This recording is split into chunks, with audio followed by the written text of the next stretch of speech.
Oh, my goodness, where did he come up with that? Number 2. In New York, Hawks fell behind by double digits, but it didn't stay that way. You heard it here on ESPN Radio. 38 seconds remaining. McCullum to his left.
The Fanatic, Philadelphia. I don't think I can ever start a show better than this. Horn me up! Give it to me! Oh, my God, they did it again, Johnny. The Philadelphia Flyers in Pittsburgh, Game 2. And not just a victory, but a shutout win, beating the Penguins 3-0. Good morning. Happy party day. It makes no sense how quickly 1 month, 1 month and a half changes everything. Yeah. But it's freaking awesome. And what's even better about today is they played much better Saturday night. And they won 3-0 last night. Yeah, they couldn't stay out of the penalty box, especially in that first period. I mean, well, they had real estate in that box. I thought the refs sucked. Yeah, I really do, but I hate to do that. I think the refs suck. Yeah, but very ticky-tacky. Early on, they were looking to do what they usually do. They try to take care of the home team. Gary Bettman was in the building, but the Flyers played like they gave up almost twice as many shots in the game. They were playing a lot looser. It wasn't the same game. You had a desperate Penguins team. And they won 3-0. 3-0. And Dan Vladar was even just more outstanding. This is an incredible story.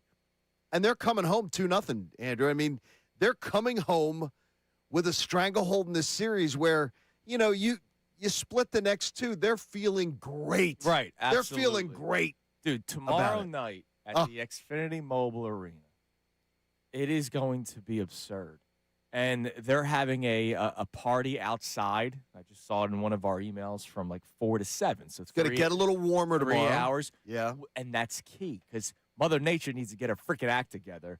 I don't need frost on my windows. My poor plants, my tomatoes, they're dying. All right. And Mother Nature needs to get her act together. Why would you have tomatoes planted already? That's another question for you. Why would you do that The weather in April? Turning tomorrow. The 3-hour party outside of the Xfinity Mobile Arena, if you have the opportunity to get there, go. And then, of course, puck drop, where your team is up 2-0. And it reminds me, we've talked about this a lot, John, and we'll relive a lot of last night's game. 2022, when the Phillies go to the playoffs for the first time in 10 years, right? This is 6 years. So we're not that far off in terms of the drought that we had to go through with that Phillies team and this Flyers team. You go into the playoffs and you steal game 1, and you're going, wait a minute. They belong here all of a sudden. When the Phillies beat the Braves, forget the Cardinals series, they had to do that first. There was going to be no home games in that series. They beat the Braves in game 1. You go, all right, there's something cooking here. This is feeling good. Yeah, they look good. Now, I was blessed to be there, but I can imagine on TV that first shot when the pregame shows are over, and the first shot of the rally towels go nuts of 45,000 screaming Phillies fans, and you're going, Phillies baseball is born again in Philadelphia. You're going to get that tomorrow night at the Xfinity Mobile Arena with the Flyers. That first crowd shot on NBC Sports Philadelphia right before puck drop, dude, it's going to be nuts tomorrow night. It is going to be nuts, and again, what's really cool is that there just appears whatever Rick Tockett and his staff are doing. They got a lot of young guys who appear completely unfazed. They do not in any way appear to understand where they are, what they're doing. And that's a testament to coaching, man. That is a testament to a coaching staff that has somehow managed to get them to just ignore it and do what they've been doing the last month and a half. A dedication to team defense, smart play, great goaltending, and the penalty kill. Unbelievable yesterday. I gotta tell you, the power play still stinks. Yes. But the penalty kill, I never thought that I would see them kill penalties against one of the top 6 power plays in the NHL so effectively. And they are aggressive, and which I love, and they are just doing a great job. It's incredible. It is incredible to watch this team. Tomorrow night, I'm telling you, I'm thinking of all the guys who have paid and ladies, who have paid their season ticket dues. Oh, yeah. Forever. how it's going to feel to walk into that building tomorrow night. Yeah. And what they're going to feel like tomorrow night. Okay, are they finally feeling like, okay, my dedication, my total faith that someday this would work out, that it's starting to work out? I mean, it's already showing. Yes. Being up 2-0, going to Pittsburgh, and Correct. And look, potentially ending this. You don't this have core to. You of don't have to Pittsburgh. come back. And two, you don't have to go back to Pittsburgh. Yeah. Which, by the way, could put a smile on anybody's face. That'd be fantastic. Not having to do that, but that's a good point. it's huge. So, before we relive last night with some of the sounds from yesterday's game, you mentioned the last month and a half and how much things have changed.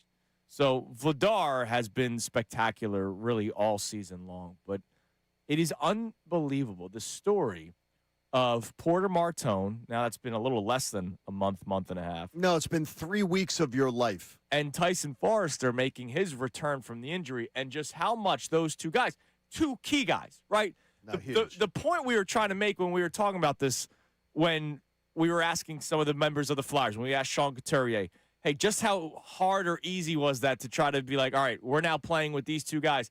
It's not like you welcomed fourth liners back and you're asking them to just go out there and have a good shift.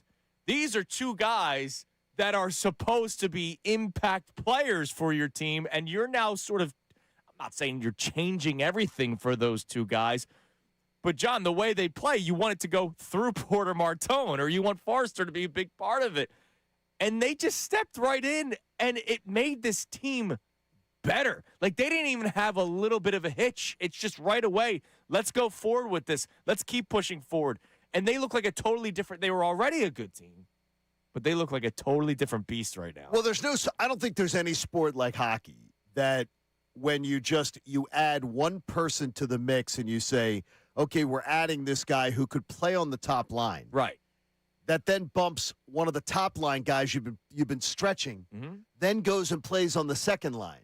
Because unlike other sports, your second line guy usually isn't, because of the matchups, the coaches, and the strategy, your second line guy gets to play against easier opponents a lot of times. Sure. So then that second line guy starts to look like, wow, that guy looks like a better player. Right. Because of the matchups, because of the fact that they get to play that chess game.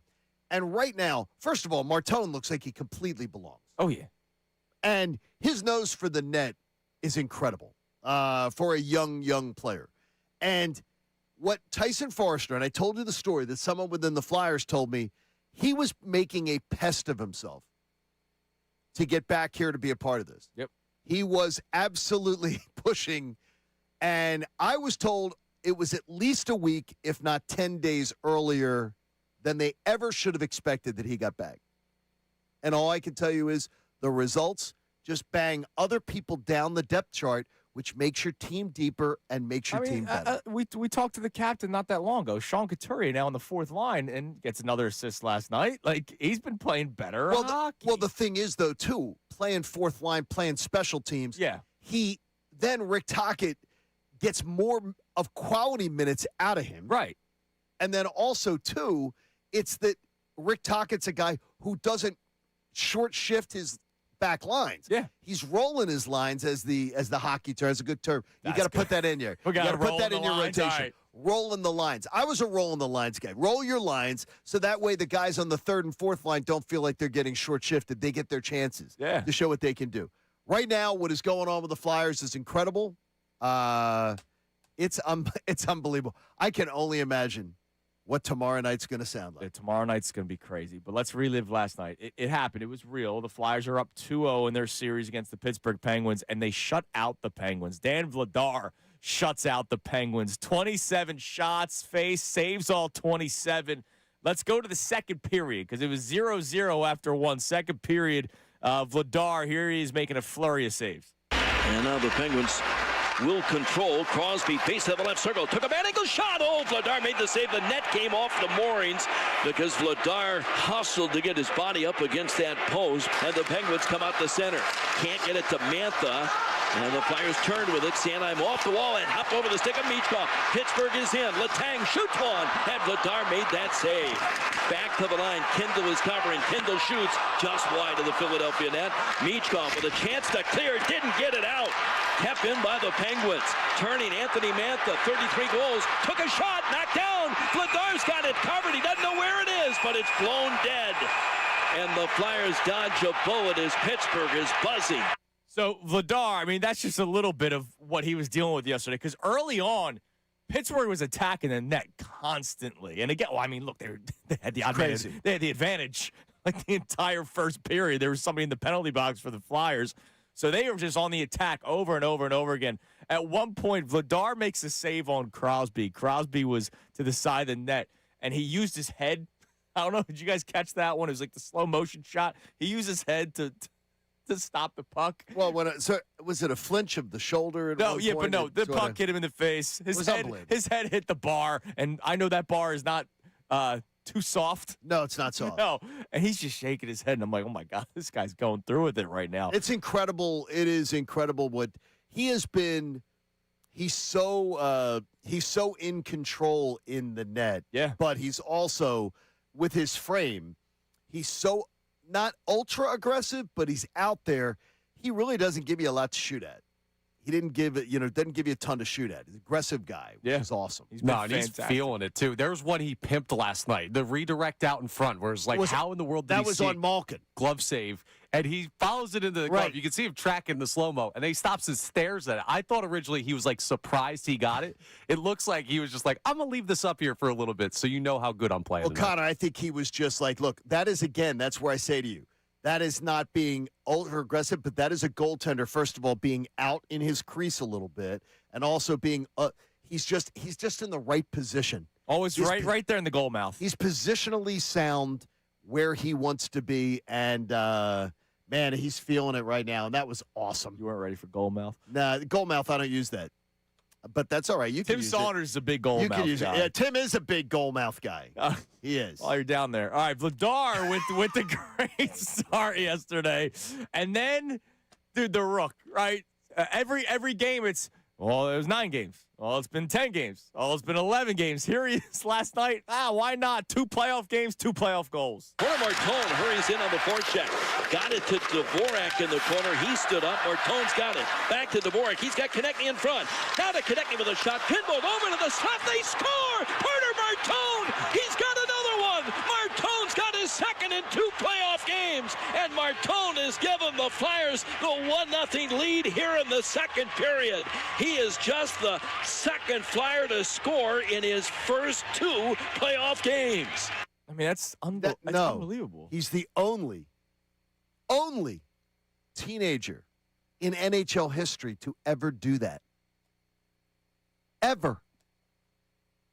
No Wayne Gretzky, no Mario Lemieux, no. We're saying he's better than all of them already. Well, yeah, some are saying that far and wide, yes, but no. I am so I'm just so impressed. But again, he just goes to the net. He's constantly moving to the net where good things happen, and he's got incredible touch. And by the way, last night they eyed on him on game 1. They were just after him all night, Martone. Oh, they were. They were trying to get him to pick up a bad penalty or something. They were just chipping at him, and he still scores the first goal. Now, that's all they needed because the Flyers end up shutting out Pittsburgh. Game-winning goal. And so they win 3-0. But this second goal was so big. Even though they won 3-0, even though they could have won 1-0, I think the goal for Hathaway, when they're down a man, basically put the knife in Pittsburgh's heart, at least last night. I mean, there's still a couple more games to be played. I think it's to me, now people will argue with me here, depending on it. If this series is won, that's the goal of the year. That goal. That shorty right there. And honestly, Hathaway gets to clean the garbage. He gets to score the garbage goal that almost any one of us could have scored because it was awesome. Because, again, he's going to the net. He's doing the right thing. He's patient, and he gets there. But I can't get over the hard work that it took to create that goal. Oh, yeah.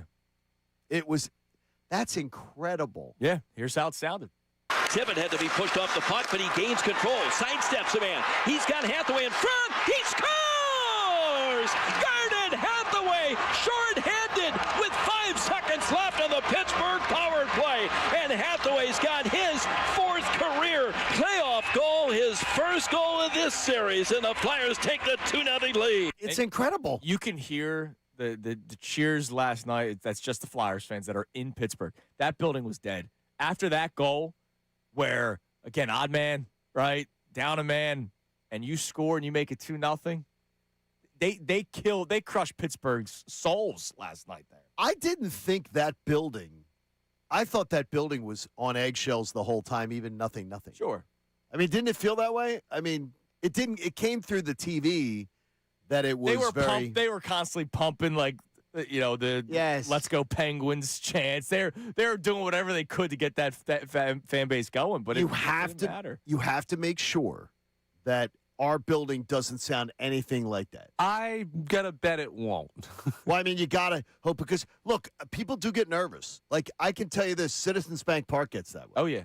Oh, we get tight, yeah. Citizens Bank Park in that Dodgers series was not Citizens Bank Park the years before. Yeah, but this is year 1. This is 22 Citizens Bank Park. And rebirth, man. that is what we need. We need that. Wednesday, tomorrow. Can I make one really early plea? And I know it's way early to make this plea. Go for it. The national anthem tomorrow night. Just the national anthem. Okay? Just the national anthem. We don't need God Bless America tomorrow night. National anthem tomorrow night. Lauren Hart's awesome, spectacular. Just sing the national anthem. No need for gimmicks tomorrow night. No special things. No good luck charms tomorrow night. You're up 2-0. Just the national anthem. Oh, they were going to have me sing it. They didn't use God Bless America. You see, this is where the newbie Flyer fans don't get it. They didn't use God Bless America every game. It didn't get used every game. It wasn't for every game. It was for the big games. It was for big events. Don't trot it out tomorrow night. It's for big games. Save it. I think they could have Connor sing it. It wouldn't matter. Connor could sing it. No, Connor they're playing could. so well. Connor right now. could sing it. You want to hear it right now? No. Lauren, guess what? I'm taking Lauren over you, Connor. But I would take it to be great. So Flyers 2-0 after the second period. So obviously, Pittsburgh has one more crack. How did you feel going into the third? I felt great. I'll be honest. I felt They great. weren't losing that game. Yeah. I got to tell you, the third period, I thought the Flyers looked like garbage. Yeah, The going first 12 minutes of the third period, the Flyers looked like absolute garbage. Dan Vladar did not. Here's No, Dan Vladar. he with a didn't. couple He was more big awesome. saves. The left point, Girard sends it back hard around. Crosby out of the right wing corner. Can't pull it off the wall. Raquel gets it to him. Centering pass, and Russ was stopped by Vladar. Now another chance at Vladar. Knocked that aside. As Pittsburgh's Sam Girard had a 10-bell opportunity on that rebound. I mean, he's unbelievable. He's incredible. What he has been able to do for his career. Forget the Flyers for a second, right? For his career. Was it a 2-year contract? He's signed through next year. Yeah. And as I told you, 29 out of 30. He was ranked 29th out of 30th in free agent in an article from this summer. 30 free agents who were signed. He was 29th. Right now, he was in the year, he easily was 2 or 3, top 2 or 3. Yeah. He might be number 1 by the time this whole thing is done. He It's keeps on incredible. playing this if way. If they win a playoff series, Right. he ends up being number 1. And nobody was expecting this. Nobody. Here, nationally, you name it. And then, No, I'm going to tell you, I knew who Dan Vladar was the day the signing happened. Sure. But I didn't know that Dan Vladar was going to be I thought he was better than Sam Ersson. But I did not think that Dan Vladar was going to be this. I did not see this coming. Absolutely did not see this season coming. What we all saw coming was Luke Glendening scoring a goal in a playoff game. I did not. Here's how it sounded. Flyers win it 3-0. On the faceoff, far circle in the Philadelphia end. Again, Couturier this time can't win it. Pittsburgh does. Eric Carlson shoots one that hit a body, went to the far corner. Glove there by Sanheim. He couldn't clear on the backhand, but the Flyers get it to Couturier. They break out onto the ice. 2-on-1. Couturier gets it in front. Here's Luke Glendening with the empty net. He scores! scores, and the Flyers are going to pull up with a 3-0 lead over the Penguins with just over 2 minutes to play, and the Flyers are going to come out of Pittsburgh with 2 hard-fought wins in the first 2 games of this series. That's so awesome. Glendening has 2 goals this year in the regular season, both of them with the Flyers after the Flyers get him from Jersey, from the Devils. He had 4 goals all of last season with Tampa, so 6 goals in the last 2 seasons, and you all knew that he was going to score a goal in a playoff game for the Flyers. Well, I mean, he's again, every NHL roster of a team that like goes somewhere in the playoffs or, goes on deep into a playoff run has guys like Glendening on the roster. Yeah. They have so many young guys that they need somebody to add some of that veteran stability just to show guys how it's done. He has been a huge part of that. Christian Dvorak, though, is one that nobody's talking about. I am telling you, it's just he's not showing up in like where people are talking about Sure. him. But he has been fantastic. And there was a lot of people upset with that contract extension. It's been a nice little start. Oh, my gosh. That's incredible. We are celebrating today, and we want you to be a part of it as well. And we want to know, if you are going to the game tomorrow night, just how excited you are. Because it's going to be freaking insane tomorrow night at the Xfinity Mobile Arena. And if you have tickets, just sort of tell us what you're thinking so far this morning. Voice memos. Need a lot of those today. 610-632-0975. Let's have that today. Have some good voice memos. We're going to play one from last week later on this hour that it's kind of just all I need. Analysis is cool and all. But like that just excitement. We need more of that. So you can send those in at 610-632-0975. What we don't want excitement for is the Phillies. They don't get let off the hook just because the Flyers shut out the Penguins last night. Pick whoever you want to blame, but there is a latest little report on Rob Thompson, and this was before they lost yet again last night. It's Kincade Salciunas, 97.5 The Fanatic. Now on 97.5 The Fanatic Sports Update. Flyers take 2. I'm Connor Thomas, and the Flyers have taken a 2-0 lead in their series with the Penguins, taking both games on the road in Pittsburgh to start the series. Last night, it was a 3-0 shutout win. Goals by Porter Martone, Garnet Hathaway, and Luke Glendening, and one heck of a performance by Dan Vladar in net. Here's how it sounded here on The Fanatic. Now to connecting with a shot. Pinball over to the slot. They score! Porter Martone! He's got another one! Martone's got his second in 2 playoff games, and Martone has given the Flyers the 1-0 lead. That kid is special, man. The Flyers have a special opportunity to come home to the Xfinity Mobile Arena up 2-0. Game 3 is tomorrow night. Sure to be rocking. The Sixers have Game 2 in Boston tonight, trying to bounce back from getting blown out in Game 1. Tip-off is at 7 p.m. You can hear that game live right here on 97.5 The Fanatic. The Phillies lost again last night, falling to the Cubs in Wrigley 5-1. They've now lost 6 straight as their free fall continues. Game 2 in Chicago is tonight at 7:40 p.m. Jesus Luzardo faces off against Shota Imanaga in the pitching matchup in that one. And the NFL Draft is now just 2 days away. Round 1 is Thursday night, live from Pittsburgh, so at least folks out there in Pittsburgh will have something to celebrate. We'll talk to Amy Fadul from the 8 o'clock hour until the end of the show. Andrew DeCecco joins us at 9:30 to continue to preview the draft. I'm Connor Thomas for the home of the Sixers, Flyers, and Union, 97.5 The Fanatic and the Fanatic app.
YouTube.com/975 The Fanatic Philadelphia. More of Kincade and Salciunas coming your way now.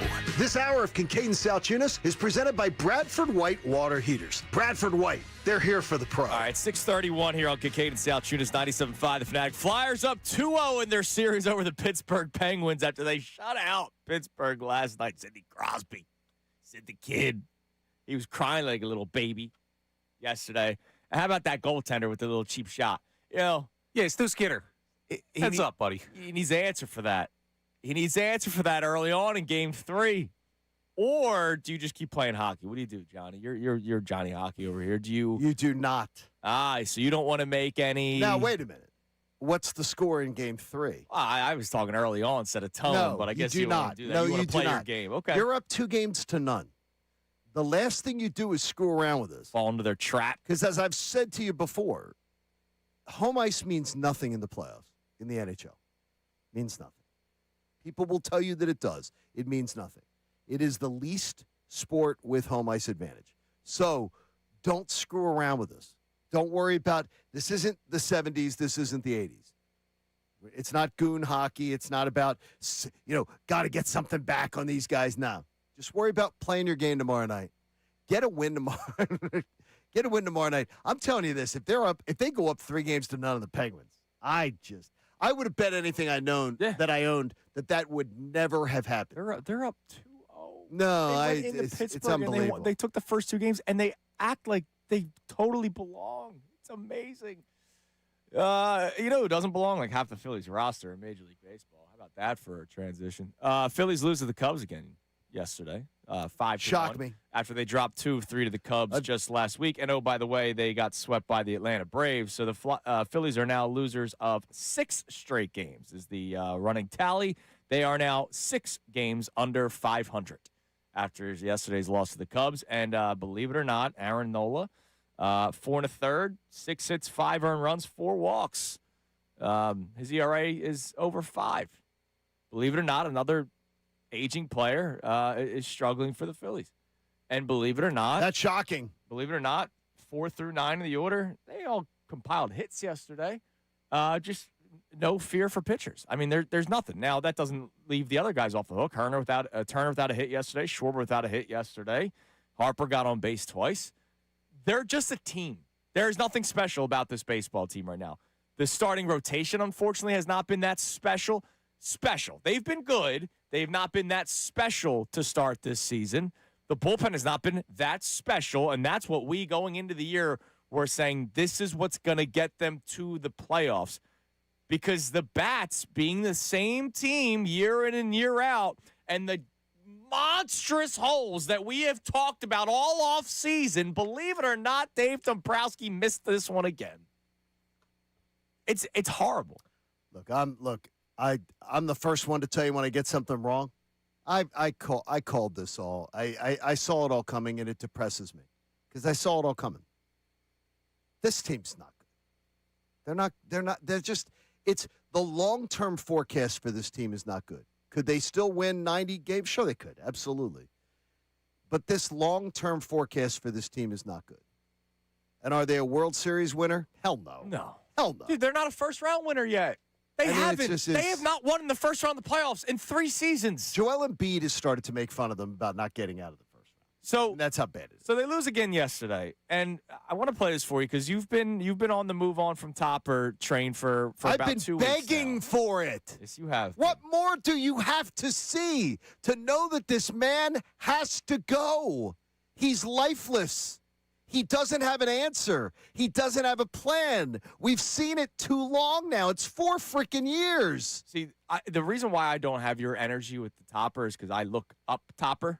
I look to the top. Okay, I think Dombrowski's a No, I don't disagree disaster? with you. I don't disagree with you. I'm not saying that anybody who says Dave Dombrowski is worse. By the way, he is. Yeah, he's the number I one agree with you problem. 100%. Is Dave Dombrowski going to fire himself? No, he can't. He's not. So unless John Middleton actually listens to his fan base and understands it, and by the way, you don't see many presidents of baseball operations fired in April. No. But you do see managers get fired all the time, and guess what? You've seen enough. And if you're still trying to bluff your way into Rob Thompson's going to change, Rob Thompson's going to suddenly become some inspirational figure and get things, he's going to be different.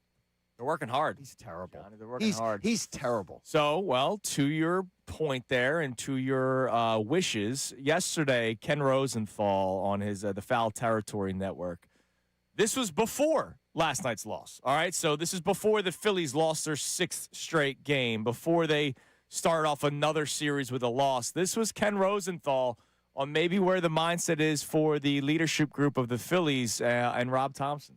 The biggest issue to me, and the reason why Thompson might be in trouble sooner than later, is that the fans are kind of turning on the team. And John Middleton, the owner of the Phillies, is sensitive to fan reaction. Dave Dombrowski, the president of baseball operations, has never been afraid to make a change if he deems it necessary. That's how Thompson got his job in the first place.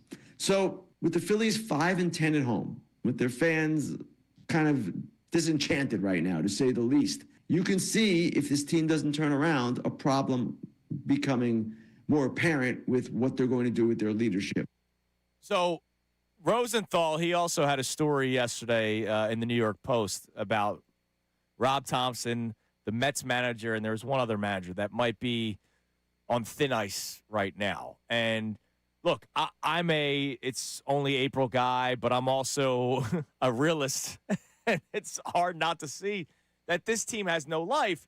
And so the thing is, there's a case of it's not all on Rob Thompson when we know it's not. Right. When the roster is the roster because let's take Dave that narrative Dombrowski, out of it. Yeah. Let's take that narrative out. But I need somebody, because I can't do it, to make the case that they should not make a change. Because at this point, making change for the sake of change may be what this team needs. I thought they should have done this past offseason, not Rob Thompson, just roster. Like, we did make changes. 23% of the roster is new. No, I'm talking about like the guys that we see every single day. Alec Boehm should not have been a Philly this year. He really should not have been. Nick Castellanos was like the least of my worries. Alec Boehm should not have been a Philly this year. And you went into a season with a full-on plan of Stott, Sosa, platoon. So that means you gave up on your first-round pick being an everyday player. And another platoon in Kemp and Marsh. And one guy's already out of Major League Baseball because, believe it or not, some of us who just work in radio realize he's not a championship-type player. But you might need to make changes to make a change. I don't know if anybody can make the case that they should not do that soon. I'm not saying today, but maybe by the end of this week. Okay, what do you wait? Can I ask you, what are you waiting for? You don't think it would be a little bit of a itchy trigger finger to do it like today? What are you waiting for? What do you think's going to change? The bats get hot, Johnny. Hitting season. And you're saying, it's hitting season. Enough of that crap. Would you stop with it? I understand. Yeah. I understand. The thing is, though, is that enough. Rob Thompson, enough. We've seen enough. It's over. It's just still too early, man. It's not. It's 4 years. Right, but other than too early, other than the date in the calendar, all right, I know it's hard to forget it's because 4 it's years. Freezing cold outside and you know baseball and it's April.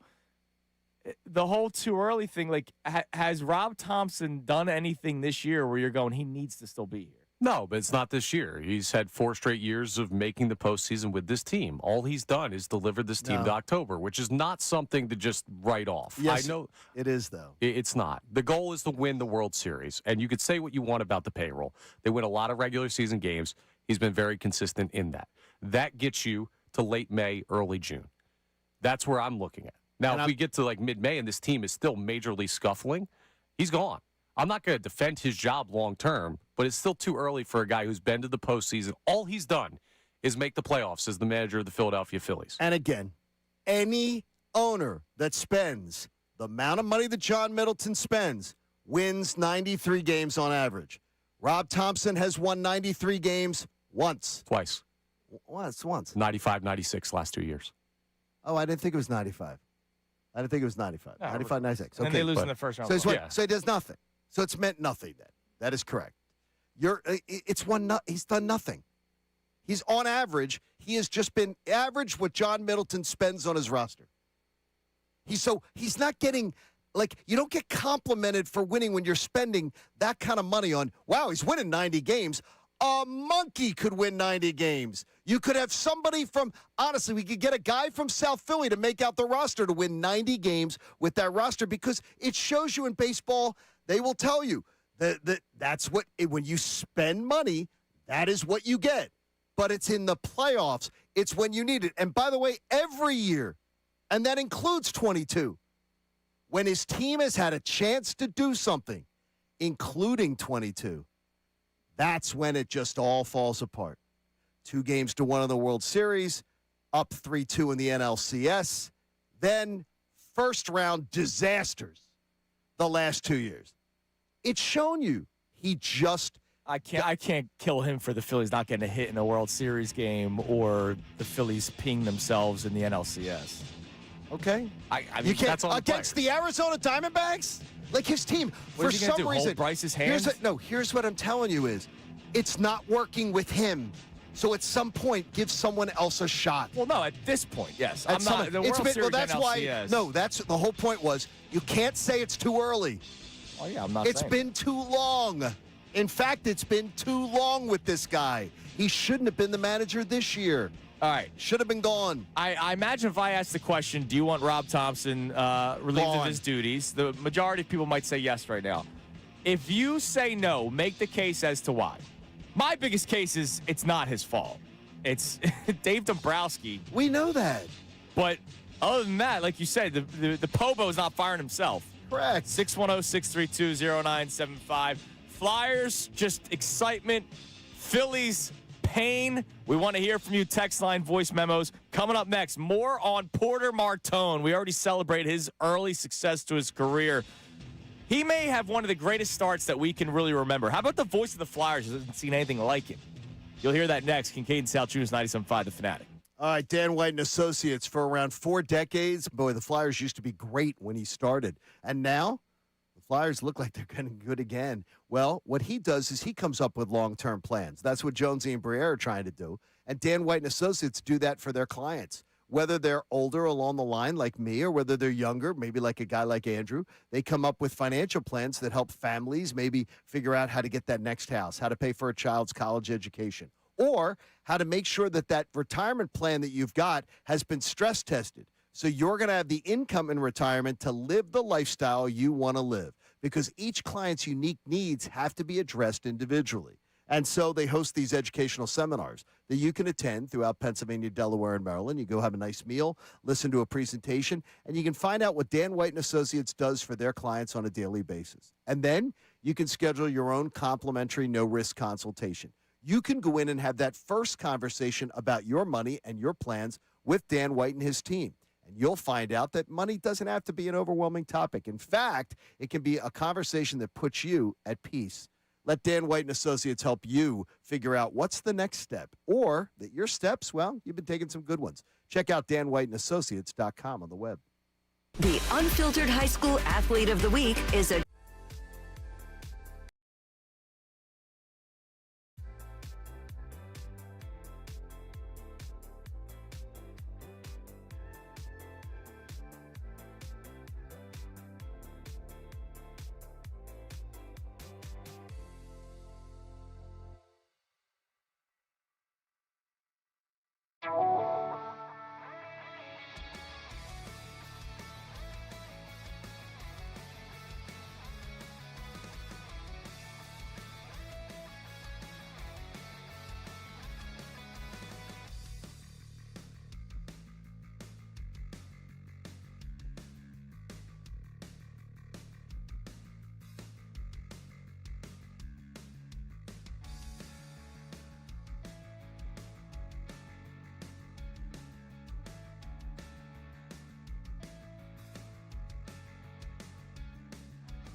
Sports Talk. 97.5 The Fanatic and the Fanatic app. It is 6:48 here on Kincade Salciunas 97.5 The Fanatic. You just heard the promo. NFL Draft 2 days from now. So This is incredible. Not only are we celebrating the Flyers up 2-0 against the Penguins, first playoff series in 6 years, we have the Phillies that we are talking about. Not in as much of a high-spirited, excited way. High-spirited, yes, but not in the most happiest of ways because they've now lost 6 freaking straight games because the president of baseball operations and the owner, one pitch away. We were one pitch away. We were one throw away. We were one swing away. We would have beaten the Dodgers. We would have won the World Series. Not only would we have beaten the Dodgers, Johnny, they would have beaten the Brewers, and they would have beaten the Blue Jays. If Christopher Sanchez's call was a strike, they would have won the World Series. I want to thank the guys, too, on MLB Network yesterday that they actually dared to have the discussion of going, a lot of teams would have fired their hitting coach by now. If we weren't doing so much Flyers content and everything like that right now, that they were actually had the conversation of, most major league teams would have fired their hitting coach by now, but not the Phillies, because Bryce and Schwarber and them, they want their buddy in there. They like them. They're not getting the job done. It's like they're just saying, we're fine, folks. Just keep it going as we're doing it. We're fine. We understand it. God, it's terrible. Phils have lost 6 straight games. It's terrible. And they're listless. They're listless. NFL draft in 2 days. And we have game 2 Sixers Celtics tonight. I'm ready for it. I'm excited for it. Excited is not a word I'd use. Get excited. I'll be watching. I didn't have big expectations going in, so I'm excited for it. I like let's see what they can do. That is not a word that I will use for a Sixers playoff game. I know you've been a bit of a Debbie Downer. As I told you, you've been a bit of a Debbie Downer about it. Bit of a realist. You have been. Unfortunately. Thing is, you can be a realist. I'm just saying is I would say if you go in with expectations of them that they should be competitive against the Celtics, then you go in with a different viewing habit. I never went in with that. I went in as that this team shouldn't be competitive with the Celtics. But I'm expecting to see them have some fight tonight. I sure hope so, because what we saw in game 1 was pathetic. Yeah, it was pathetic. There was a different F word I was using watching that one. Not you steal fight. one on the road, though. Everything changes. You never know. Yep. The whole team could get sick in Boston. Yep. It could happen. You got it, Connor. I still remember you yelling. Get lost I still on the remember you yelling at arena. me. People don't forget. Well, you could be a little more excited about the team you defend so much. No. Yeah. All right. Yesterday, before game 2, I'm going to move on from that. Before game 2 yesterday, the Flyers were up 1-0, and we were celebrating, obviously, game 1, Porter Martone. Really the start of his entire career, because Porter Martone's entire career, very short, but it's been fantastic. Yesterday, when we had Saunders on, Tim Saunders, I asked him, hey, you've been doing this for a couple of years now. I think he's 3 or 4 years he's been with the Flyers, like I believe. Yeah. Doing play-by-play for the Flyers. And has he seen anybody in his time doing play-by-play for the Flyers make their debut, step on the ice, and just go and run and sprint? And this was his response. Not that I can remember. Not like this. The kid has played, 10 games now, 9 in the regular season, and 1 in the playoffs, and he's got 11 points. The kid's, it's been unbelievable. Now, his game probably translates better to the NHL than maybe it even did in college, or it certainly would anywhere else. He's just a simple player. Big guy, go to the net, but he's got a great shot. And you saw that shot the other night. He sniped that top corner. And did he make mistakes during the game? Yeah, of course he did. But he's found a way to not be overwhelmed by any of this, and it seems to be just what the Flyers really needed. Because again, timing's everything, right? He comes in. Everybody knew he was a good player. Nobody knew he was going to have this immediate impact. Nobody thought it'd be like this. No. We were excited. I remember how excited we were when the news came out that he was going to make his debut. Very excited. We were talking about, does he watch a game or two in the box? And he watched one. And then he just steps on the ice and has earned a point in almost every single game. It's because there is one good, there's one thing about it, and I know Mert has talked about it on podcast and on the air here. What he does, and it's not meant to diminish it. It's sort of simple. He's got a nose for the net. He knows where to be on the ice. He's very situationally aware. And to me, right now, watching this kid play, it's unbelievable. To me, it's unbelievable what he's managed to do. And he's so good that literally the Penguins are doing whatever they can to get under his skin. And the thing is, it's almost like he doesn't have a pulse. He's doing a much better job than Mishkov even though Mishkov's done a lot better lately. Yeah. He's doing a much better job of not letting it get under his skin. Yeah, he's handling the moment incredibly. Correct. And he's 19 years old. And that really happened. That's beautiful. He's 19 years old. It's unbelievable. All right, hit us with the text message, Connor. Davis on a text line. Feel the Davis difference. You could check him out in Burlington. And then after we get the first text, I just want to play an example of what I want to hear as our voice memos. What do we got? Alan in the Southwest checks in, says, Penguins look how the Flyers used to look. Big, slow, and old. Who is this new fast, skilled, and feisty Flyers team? Get Flyered up. You mean a rebuild that you take your time with could go well? And you don't cut corners and you don't worry about the Twitter GMs that tell you that everything is terrible and that they haven't done things right. I just told you, I said, be patient. And look, and I give it a B. I still think they've made mistakes. Yeah. Despite this great, run, I still look at the mistakes. I don't give it an A or anything like that. But they've done a really nice job here. They've done a nice job. Look at there's some young talent on this team that's looking impressive. And more importantly, you see this young talent coming around, and then you're going to see, oh, I'd like to play with him. I'd like to play with him. And you get veterans towards the end of their career that say, right. I'd like to be a part of that. And, man, it's a damn party right now. So coming up next, we'll get the Flyers montage for Game 2. We got the Flyers montage yesterday because they played Saturday night, so we had to wait till Monday to celebrate that Saturday night win. We'll get another montage coming up next. But we want to relive Game 2 with you as well. So I know you guys send in texts, and they're fantastic. And I know that you guys call in, and it's fantastic. But these voice memos that I'm hearing on Middays with Marks and what they do in the afternoon with you, we hear you on Unfiltered. I want these today. Zach from the Northeast checking in again. The Hoagie Head. Oh, yeah, let's go Flyers! All right, so we got that Friday before Game 1. I can only imagine what Zach in the Northeast is going through now that the Flyers have taken the first two games. He's a certifiable nutcase, and we love that. That was without even a win. That was just excitement. They're up 2-0. I'm excited for what's potentially going to happen. That's incredible. That's great. We need to hear that. All right, analysis is great. Breaking down the game is great. I kind of want Hoagie Mouth or whatever. What do you say, Hoagie Head? He's a Hoagie Head. I prefer the Hoagie Mouth. I want that today. A lot of it. Well, there's 610-632-0975. You'll find it. You just leave the voice memo for the text line, and then we'll have the audio for you, 610-632-0975. All right, coming up next, Flyers montage.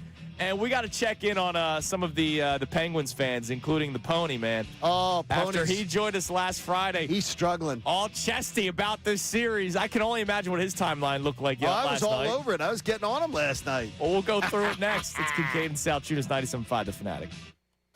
Now on 97.5 The Fanatic Sports Update.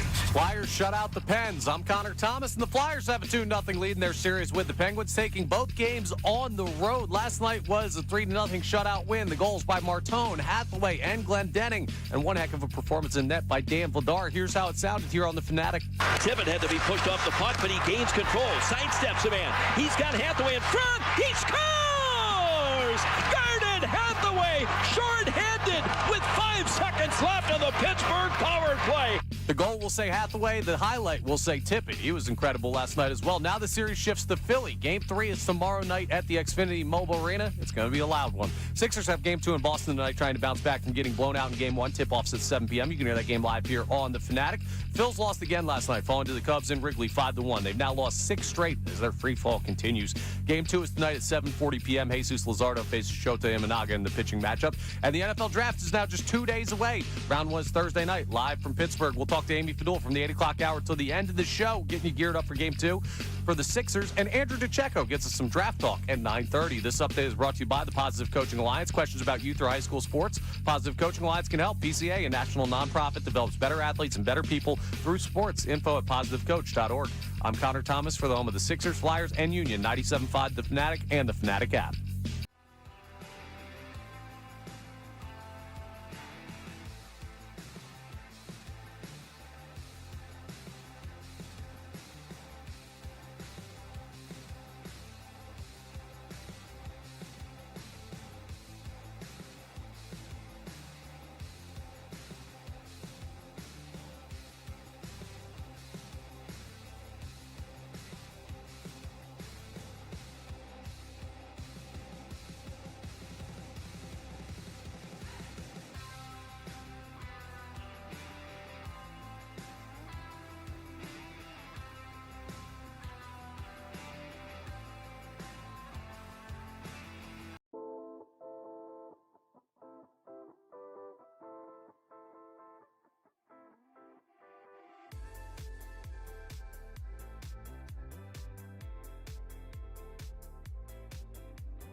The Fanatic and the Fanatic app.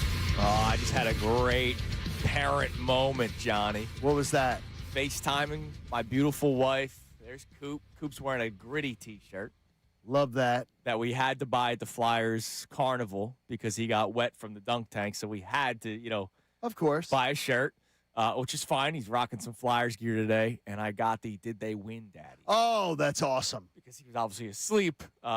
He made it through midway through the second period, which was really cool because usually he's a first period and then, we're I think that's bedtime. fantastic. The Did They Win Last Night, Daddy, was a big moment. That is. And I told John before the show last night, all right, game 1, Flyers, Pens, first period comes to an end. With about 5 minutes left of the first period. Game 2, you mean? Sorry. Last night. 5 minutes left in the first period. Coop goes, Daddy, can we play floor hockey? Because we got the floor hockey set. And it's been collecting recently. A little dust. All right? Because all the Christmas toys and birthday toys have taken ownership Little precedence. recently. Yes, that's understandable. And I said, yes. And so first period intermission was just, dude, we went full tilt. Was there we dropped gloves. A little high sticking? Well, yeah, because he's also in T-ball mode. So there was a couple of baseball swings with the stick, and it came awfully close to a couple of areas. I heard the Penguins may offer him a deal. They may sign him. Here was the one bad thing. He wanted to be the Flyers, and he wanted me to be the Penguins. Well, that's good. That's good. He should want to be the Flyers. Well, no, he should want to be the Flyers, but I don't want to be the Penguins. That's good for you. You have to trip him when he goes by the net. Like, teach him a thing or pull two. his helmet off intentionally. I did put the sweater over his head. And we good. went toe to toe, man. That's awesome. Big moment. That is a great moment, though. The finally getting into it, man. Did they win? Seeing that experience is really freaking cool. Well, we lived it last night watching it, but let's live it again. Is Miss Dean involved as well? Yesterday, a lot of our listeners found out who Olivia Dean was because I knew this was going to happen. Connor's doing the montage. Great work having the Olivia Dean song in there. Was it called Man I Need? Is that what it's called? Yes, it's a great song. And it's the Flyers victory song. And I knew it. I saw a lot of – we have our alpha males that listen to the show. They're like, what is this garbage? Ugh. And it's like, hey, man, the team that you love. It's a lot better than Dancing on My Own. Seriously. Whatever. So that's a lot better. That's their win song. And so Connor added it into the montage yesterday. And there's a lot of people that had to figure out that even your favorite athletes have a soft spot for other kind of music. It's a great song. Here's how it sounded last night on the Fanatic. Talk to me, talk to me. Talk to me, talk to me. And now the Penguins will control. Crosby faced to the left circle. Took a bad angle shot. Oh, Vladar made the save. The net came off the moorings because Vladar hustled to get his body up against that post. And the Penguins come out the center. Can't get it to Mantha. And the Flyers turned with it. Sanheim off the wall and up over the stick of Michkov. Pittsburgh is in. Letang shoots one. And Vladar made that save. Back to the line. Kindle is covering. Kindle shoots just wide of the Philadelphia net. Michkov with a chance to clear. Didn't get it out. Kept in by the Penguins. Turning Anthony Mantha, 33 goals. Took a shot, knocked down. Vladar's got it covered. He doesn't know where it is, but it's blown dead. And the Flyers dodge a bullet as Pittsburgh is buzzy. Corner Martone hurries in on the forecheck.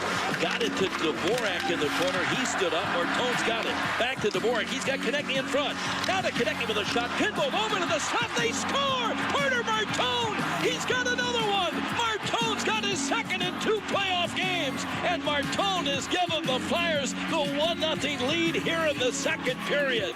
He is just the second Flyer to score in his first 2 playoff games. Tippett had to be pushed off the puck, but he gains control. Sidesteps a man. He's got Hathaway in front. He scores! Garnet Hathaway, short-handed with 5 seconds left on the Pittsburgh power play. And Hathaway's got his 4th career playoff goal, his first goal of this series, and the Flyers take the 2-0 lead. To that point, Girard sends it back hard around. Crosby out of the right wing corner, can't pull it off the wall. Raquel gets it to him. Centering pass, and Russ was stopped by Vladar. Now another chance at Vladar, knocked out aside. As Pittsburgh's Sam Girard had a 10-bell opportunity on that rebound. On the faceoff, far circle in the Philadelphia end. Again, Couturier this time can't win it. Pittsburgh does. Eric Carlson shoots one that hit a body, went to the far corner. Glove there by Sanheim. He couldn't clear on the backhand, but the Flyers get into Couturier. They break out onto the ice. 2-on-1. Couturier gets it in front. Here's Luke Glendening with the empty net. He scores, and the Flyers are going to pull up with a 3-0 lead over the Penguins with just over 2 minutes to play. And the Flyers are going to come out of Pittsburgh with 2 hard-fought wins in the first 2 games of this series. Oh, beautiful, beautiful. Good job, Connor. MBD on our YouTube chat. And Tim Saunders. MBD on our YouTube chat. It's a good song. It's just not what I would think a room full of dudes without teeth would pick. Well, you know what? It's working for them. Flyers up 2-0 in the series. And one more comment from MBD, who bought tickets for Game 3 when I guess they became available. Okay.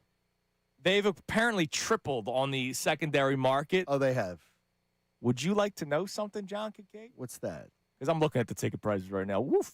Game 4. We're going Saturday night to Game 4. God bless you. Oh, it's crazy.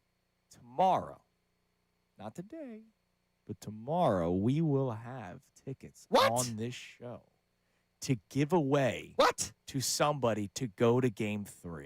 Hey, I'm somebody. Can I win? No, you cannot. Connor, you're not a somebody. Damn it. And again, I already made the call for voice memos, like excited ones. We need we have to hear somebody, right? Yes. To win these. Tomorrow's not a text line. Tomorrow's not a text line day. Tomorrow's not a send in An a email. Somebody's not sorry if Fluffy died.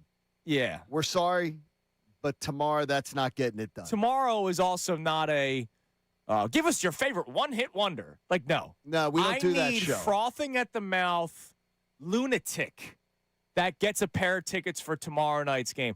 I might also need to know, Johnny, not only are they the lunatic, but the person that they bring is the lunatic. Because I can't have one person be the lunatic and the other person just be happy to be there. I need double-dipping lunatics tomorrow. So tomorrow we will have a pair of tickets to give away for tomorrow night's game. So you better come ready. And if it's going to be voice memo, why don't you start trying some of these things now? Like, can you play Zach's again from last Friday? This was before the season even started. I need to know if this guy's still alive right now because this was him before the series even started. Zach from the Northeast checking in again. The Hoagie Head. Oh, yeah, let's go Flyers! That was before it even started. They're now up 2-0, and you're going to see your first playoff game at the Xfinity Mobile Arena, now Xfinity Mobile Arena, in 8 years. Because remember, 6 years ago was bubble hockey. This will be the first Flyers home ice playoff game, John, in 8 years. It's so awesome. And again, I love this because we got to look, we're not stealing it from the afternoon show. We need to hear you tomorrow all during the show to win these tickets. You can't just send an email and convince us. We got to hear from you. Yeah. So why don't you start today? Put it in your own words. 632-0975. Put it in your own words tomorrow. And we're going to fit. But start today. Before we go through the emotions of the Pony Express from yesterday, let's check lamenting. Let's check the poll of the day. Iron Mountain Men's Health, Dr. Ivan Appel. There are some days where I might not need the extra help, and Flyers wins like last night, I might be all right. But there might be a lot of you that are tired after last night's victory, so you might need the extra help. 4 hours strong in the morning, 4 hours strong in the afternoon. What do we have this morning, Connor? Is this Flyers run distracting you from your anger at the Phillies/Sixers? Who are they? So you answered it right there. There are other teams in town. Are you answering it the same way? An Owen Tippett percentage, 74% are saying yes, focus on the Flyers. That is where I voted on this poll as well. I watched the Phillies game a little bit yesterday during the intermissions, and then also tonight I will be watching the Sixers game. But as emotional as I can be with the Phillies, and trust me, you can be. I got something planned for later on the show. You can be. The Flyers are giving me life. If we didn't have the Flyers right now, dude, you think I was annoying before the season started? Flyers are giving you hope. Yeah. The Flyers give you hope. The Flyers give you that there's a plan. And the Flyers also give you a accountability that honestly we're not getting from John Middleton. And we're absolutely not getting from Dave Dombrowski. No. And that is the bottom line. They're one pitch away, one swing away. That's from upstairs. That's what a fan should say. Oh, good club. My God. Good club. All right. And the most ridiculous, the press conference that annoyed me more than maybe any Philadelphia press conference ever, that press conference, it just gets worse and worse. Yeah.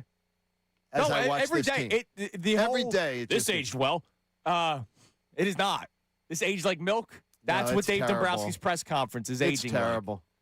And the old man contracts they signed this offseason, if you were one of the people that was supporting them. I'm still fine with Schwarber's. JT's, I wanted nothing. I hope you enjoy the next 5 years because you were the people who brought it on. I will. Yeah, I'll enjoy 40 45 bombs. Yeah, okay. I will. Yeah. Now, JT, none of us JT, were in No. Not even close. close. But the thing is, it's not. It's the idea is that it's not. Those are all contributing factors to things are going to be bad, boys. Whether it's not this year necessarily. Because I do believe this team still has enough this year in this National League. Things are going to be bad. Yeah, I don't worry about Schwarber as much. Yeah, but the thing's, okay, you might be watching Schwarber hit for an 80-win team. So it'll be like, whoop-de freaking but I wouldn't be wrong about that one. Exactly. Yeah, but whoop-de freaking do. Dave Dombrowski's wrong about JT Realmuto, who, believe it or not, old man's back still hurts. That was ridiculous. All right. Let's go through the emotions of Andrew Filipponi, who joined us last Friday. The Pony Express, big Pittsburgh honk out there. Oh, afternoon drive in Pittsburgh forever. He tried getting all chesty. Connor, you weren't in.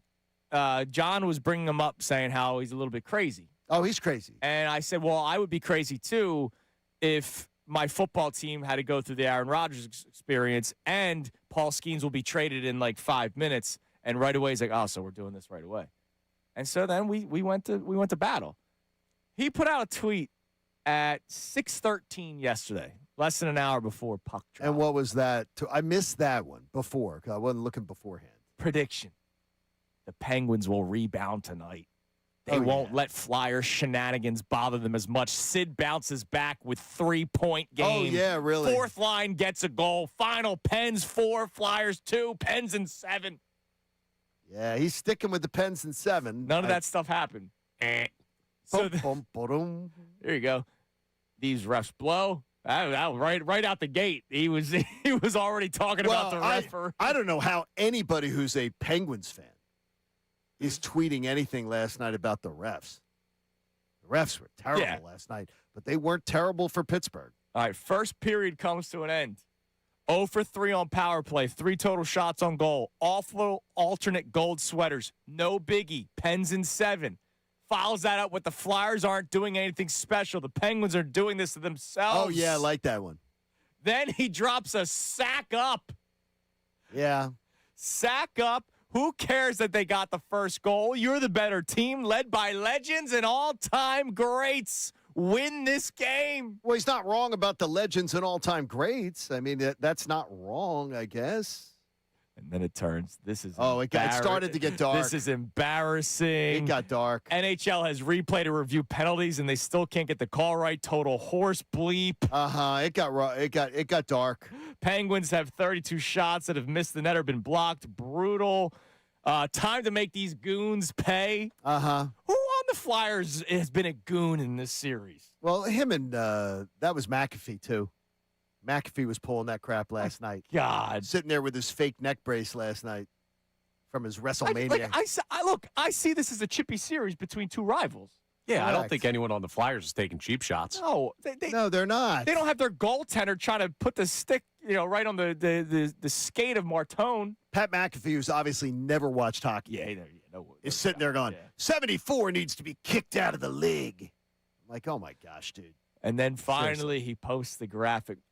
His next tweet was, good night, drive home safely, horrendous performance. But the one right before that, a graphic that I guess was on And what ESPN. was that? He says, this is depressing and unprecedented. Pittsburgh's last playoff wins. Penguins 2018 first round against us. Okay. Steelers 2016 divisional round of the playoffs. Okay. And the Pirates had a wild card game win in 2013. It's been a long time for the Pony. And I love Pony. He's a good dude. He's a little chesty on Friday. I got to tell you, he's feeling it. He's feeling it. And I am not one that I will not text a friend during a game, especially like a rivalry thing like this, everything. He's getting a text this morning. Good. He's getting a text this morning. The day after, he gets the taunting text. I do not text during a game. But I'll be like, do you need me this afternoon? Yeah. I'll be like, you need me for a visit this afternoon? He's going through it right now. Oh, he's feeling it. Because they were I'm telling you, they were so arrogant. Oh, yeah. They were so arrogant about this. And the talking points on the Flyers, is sort of Connor pointed out there. Even the talking points were stale. Like the Flyers are goons. Like what are you talking goons, about? What are you talking about? I haven't seen that. I've not seen that at all. But I mean, it's like it's like a bad. Even the stale talking points. Come on, dude.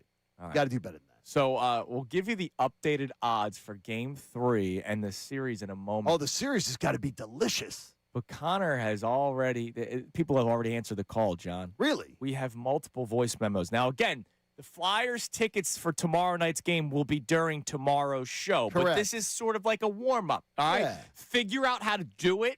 That's a big one. Like, I know Johnny Marks and Sean Brace have both posted tutorial videos on how to leave a voice memo. Because even I, believe it or not, I'm the oldest. I believe it. I'm the oldest man in the world. Pop, we believe it. Yeah. I struggle with the voice memos, so I understand that there might be a lot of people that are trying to figure out how to do it. Now, you struggle with it once, right? Then you figure it out. Yes, because I have left a voice memo for Unfiltered at one point. So what have we got on the Davis Honda voice memo line? Feel the Davis difference in Burlington. Dan from North Jersey will check in and lead us off. You know, in 2010, I was a senior in high school, and I was so swept up by the Flyers run. And here I am, 16 years later, a 35-year-old curmudgeon, and I feel just as young and overwhelmed with emotion and positivity, and I just want to rip my heart out of my chest, and let's go Flyers. This is the moment we have been waiting for. I love that. I love that. I love that, too. It's amazing. So when you go through droughts like this, now he goes far back as 2010. Now ripping your heart out of your chest, that's not good. They tell you doctor would tell you not to do that, right? We need that. I want to see hearts all up and down Broad Street. No, I really don't. I had that same thought yesterday, the amount of time. So, John, you and I talked about this before. Connor, you and I talked about this as well. When I did the watch party for the Eagles-Niners game, way to relive great memories. Yeah, that was a great one. A.J. Brown just dropped another ball, by the way, in that game. It was right there around Penn. It was in University City. And I was so jealous of the college kids because when I was in college, I had nothing. 2012 was not a good time. No, it really wasn't. I never got to do the let's get together with the boys and watch this big game. Sure. Right? I didn't have that. You didn't have that, Connor. And so I was thinking of my sister and my brother-in-law. They're married, but they were dating in college. They got to live that 2010 playoff run in college. And I can only imagine what college kids are going through right now and the excitement they must have, especially those who are probably learning it for the first time in a while. Flyers hockey is going to have a rebirth tomorrow. It's going to. Well, some of my college kids will be in today, so you can ask them. Yes. I think it's just, though, Andrew, honestly, find an excuse to drink. That's part of it, yeah. That then becomes, there's hockey. So then there is a lot of people that are getting brought in by the party. John, 2022 made Phillies fans. Think about it. It was a 10-year drought, and then they go to the World Series, and I know you poke fun at the dancing on my own, but that became a movement for people that all of a sudden I see people at Phillies games that I'm like, wow, you're a Philly. That's cool. That's awesome. You found joy in this. Sure. Remember, baseball was dying and nobody cares anymore. No, it absolutely did bring people into it. Now, the Phillies team might be dying. Well, believe me, Rob, with Rob so inspiring, please. Right. With his inspiration, it's just, you know what? They're going to turn this thing around in a day or two. I promise you. Hey, perfect timing, John. Coming up next, let's try to take emotion completely out of it. Well, act like Rob Thompson. Oh, I was about to say, because the Phillies aren't showing it either. We're getting closer to change. Some of you may already have wanted it. We're getting closer, and if you take emotion out of it, we need to actually have this conversation. Why not at this point? That, and what are the updated series odds for the Flyers? I'll just tell you this now, John. Gonna make me smile? You're going to have to pay a lot of money to make something. Well, consider I bet plus 520 on my BetParks app before the series. It's Kincade Salciunas, 97.5 The Fanatic. Hey, it's time to play in the BetParks app, which I'm talking about right now. Is the app you want to be using. It is so awesome and so much fun. Now, it doesn't look like my Flyers in 6 is as likely, but the Flyers to win the series, I already bet that one before the series on my BetParks app. Now, look, tonight we're 13-point underdogs at Boston. That's a little tough. But we can always look to baseball, right?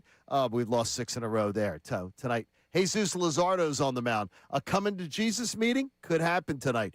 Make your downtime fun time. Bet on the BetParks online casino and sportsbook app, where there's always another way to win. You can bet individual player performances and more in basketball, hockey, golf, soccer, baseball, MMA, and more. And new casino users, you're going to get 250 bonus spins on the hot online slot game, The Sweetest Collectum. Plus, up to $1,000 in bonus back in your first 24 hours.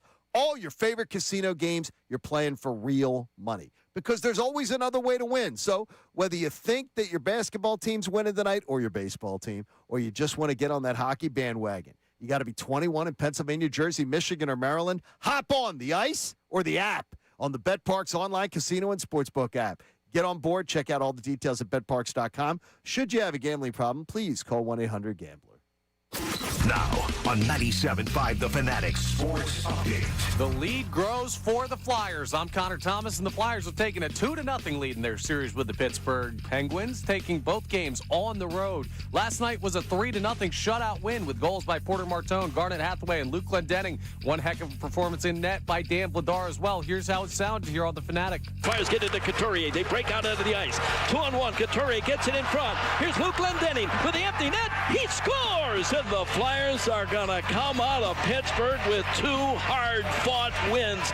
And they're heading right back to Philadelphia. Game 3 of the series is tomorrow night at the Xfinity Mobile Arena. You get the feeling it's going to be a little loud in there. The Sixers have Game 2 in Boston, trying to bounce back from getting blown out in Game 1. That game is tonight. Tip-off is at 7 p.m. You can hear that live here on The Fanatic. The Phils lost again last night, falling to the Cubs in Wrigley 5-1. They've now lost 6 straight games as their free fall continues. Game 2 is tonight at 7:40 p.m. Jesus Luzardo on the mound facing off against Shota Imanaga. And the NFL Draft is now just 2 days away. Round 1 is Thursday night, live from Pittsburgh. Amy Fadul will join us from the 8 o'clock hour to the end of the show. Andrew DeCecco joins us at 9:30 for some draft talk. This update is brought to you by Comer & Cross. Upgrade your garage in one day with Comer & Cross. Take 50% off installation now. Call 1-800-NEW-FLOOR or go to comercross.com.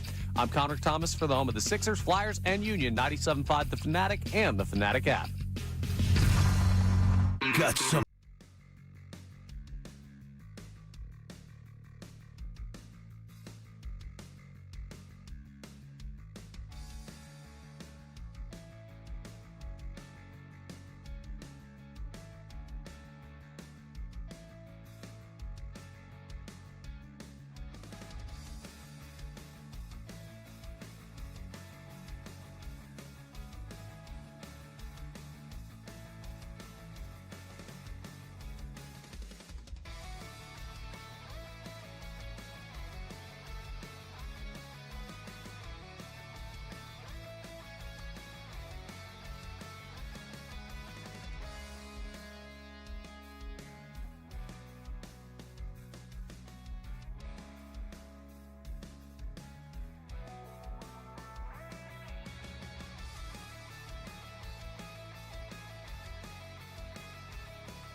Hour is brought to you by the BetParks online casino and sportsbook app. Live bet sports on the BetParks app. Play all your favorite casino games. There's always another way to win on the BetParks online casino and sportsbook. Got to be 21 in Pennsylvania, Jersey, or Maryland. Gambling problem? Call 1-800-GAMBLER. All right, so we're giving away a pair of tickets for the Flyers Game 3 tomorrow morning for tomorrow night's game. But we do have another cool opportunity for you. So the voice memos that have been sent in today and will continue to be sent in, I hope, as the show goes on, because I just want to hear frothing at the mouth Flyers fans right now. We have a really cool opportunity for you. It's a pair of tickets for one of the great events that Philly Sports Trips, our friends at Philly Sports Trips do. They benefit the Eagles Autism Challenge all the time. They are fantastic. And congratulations to Vince and his entire team. 10th season approaching of Philly Sports Trips, where they put together opportunities for you to travel, to watch the Birds play on the road. So they're celebrating their 10th season tomorrow before the schedule comes out next month, and then it's crazy. But they're going to also make it a watch party. So you get to go open bar. Absolutely. There's food. There's things to bid on. BG dropped by last year, so you might get some special guests tomorrow. Eagles cheerleaders, team legends, and then, of course, the watch party. And all the tickets, if you buy a ticket at phillysportstrips.com, the money benefits the Eagles Autism Foundation. But we have a pair of tickets to give away for that party. So maybe you don't win the Flyers tickets. Maybe you don't have a lot of money in your back pocket to buy Flyers tickets for tomorrow, but you still want to be in the area. It's at Chickies and Pete's and the Play 2 Lounge. So you're in South Philly. So it's right there. Yeah, so you'll be like... And the Play 2 Lounge is a lot of fun. We were just there last year with Brandon Graham. We had a great time. It's so cool there.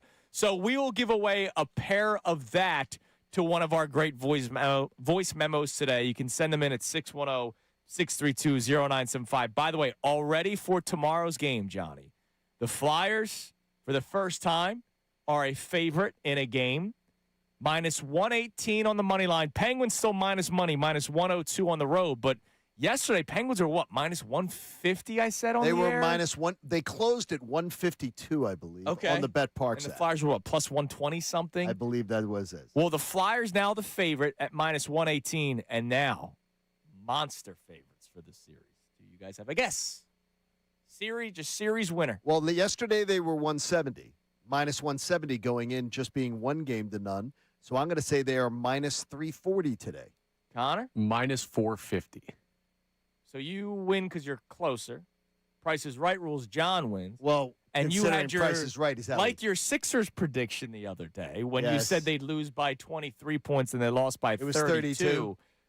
It's 430? 430. Just reverse the numbers. Got a little bit of that going on. By the way, I appreciate 215, I think it was Dat Philly on our YouTube chat, was very angry at me last week, like you were, Connor, about my lack of excitement going into the playoffs. He has since apologized. Game 2 tonight. Listen live right here on 97.5 The Fanatic. Let's just hope that they show up and like look like they belong. That's all I'm asking for. I didn't have any expectations in the series. You didn't have any expectations in this series. What do you mean, like expectations of what? No, we didn't have any expectations. No. We thought that they were going to lose in, I thought 4. I thought 5. 5. I thought 5. But you want them to show like they belong. They did not belong game 1. And I thought they would belong in 3 of the games, and I thought that 2 of the games would be absolute disgraceful blowouts. Well, you had one disgraceful blowout. I had one. Yeah, there was one. I just need them to show like they belong tonight so that tomorrow we have a little bit more of a enjoyable conversation about the Sixers game and not what we had to do yesterday after that beatdown by Boston, game 1 Sunday afternoon. All right, Phillies, before we get back to our voice memos. So, Connor, you're still, it's early with the topper thing. I'm more with you, but I don't think John's crazy. All right, I'm on the fence. I'm Bill Colarulo here. I can't believe anybody would think I'm crazy. If you take that this is getting rid of Rob Thompson. Like yesterday, it was literally on every single baseball show they talked about it. Like Rob Thompson's got to be the first to go, right? If you take the emotion out of it, you have a product that is struggling mightily. A product that is expected to not struggle mightily. I'm almost trying to take baseball out of it, right? And it's just not going well. And leadership is not necessarily getting you going. Because he's not. let's face it, Rob Thompson's not the guy that you want. He's not doing the Braveheart speech. All right? Like, hey, guys, we're going to really get after it tonight. It's going to be a big game, boys. We can fight for our freedom. We can do this, guys. We're going to fight till the death. Why would he continue? Like, does he survive? How about this? Does he survive the end of the week? Yeah. Yes. He survives the end. I certainly hope not. Dude, if they lose. Because I hope they don't continue to pee down their legs and tell this fan base that the rest of the season, we're just going to take it as it is. We don't, it doesn't matter. If they go 2-4 in this stretch, he might be out of here. And it might need to happen. Because let's face it, you're playing the Cubs, who is a playoff team. You also have another series with the Braves who just swept your ass. And I know it's early, looking up a lot in the standings right now. Yeah. I told you this was going to happen, by the way. You remember the lead into the season where I said at the end of April, this team's going to be 500 or below, guaranteed, and people are going to be freaking out because the start of their season is a tough part of the schedule? Like, here's the thing. Easy games, man. Here's the thing, right? They have another card to play, logically. And there's something that needs to happen before you can remove Rob Thompson from that job. Zach Wheeler's got to come back. That's something that Rob Thompson has to continue to be the manager for. Because if you were to take a guy that's made the postseason 4 years in a row, and he not have one of his top two pitchers, a guy who's going to be coming back, and you get rid of him before Zach Wheeler throws a single pitch, that is why it feels But here's the thing with Wheeler. We don't know what we're getting, and we were all saying they needed to win without him early on, and they should. Yes. Sanchez, Luzardo. What is the problem with this team most of all right now? Oh, it's the offense. Correct. And it's the hand-picked batting coach of the country club boys that they got their buddy in there, who is the guy who's not getting the job done for this team. So the hand-picked batting coach, and then the manager who can't inspire anything, who can't do anything. I mean, it's the pitching. I can hear you about Zach Wheeler. Zach Wheeler's not picking up a bat. He's not, but getting a guy like Zach Wheeler back who does have leadership qualities, who has been a guy that has really anchored this team, could do something for the momentum of where they're heading. Like, that could be an emotional boost. And you have that card that is coming soon to play. That would be one I would check out before I move on from Rob Thompson. Like, my spot, because I looked at this on the podcast yesterday, my spot would be mid-May, the series with the Pittsburgh Pirates. I think it ends on May 17th. You come back from that road trip and you're under 500, he's gone. That's where I'm at. So, don't think I'm not considering moving on from Rob Thompson or thinking it's crazy to say he's on the hot seat. He's earned more time. It might happen before that, dude. If this week goes sideways, it's already gone sideways. This is ridiculous. They've lost 6 straight games. If this week goes even more sideways, he might be done by the end. This is ridiculous Hang what on, they're doing. They've lost 6 straight games, dude. Yeah, I understand. Let's remember what happened to the last guy. Let's at least use some historical context so we don't sound outside of our minds here. Joe Girardi did not make the postseason with a good roster, multiple years, and he made it to June with no resume, with that team looking listless the whole way to June. Joe Girardi did not have the expectations and the top 4 payroll. Well, forget all that. Well, no. That's a major part. Yeah, but the of last it. 2 postseasons of this team's tight. Right. Yeah, all right. I feel you. This team is tight, and they might need a message or something. How about this team is too freaking comfortable? The boss in charge told you how content they were after last year's postseason. Was the fan base content? No. Was the president of baseball operations content with what happened? Yes, because he said it. He was content.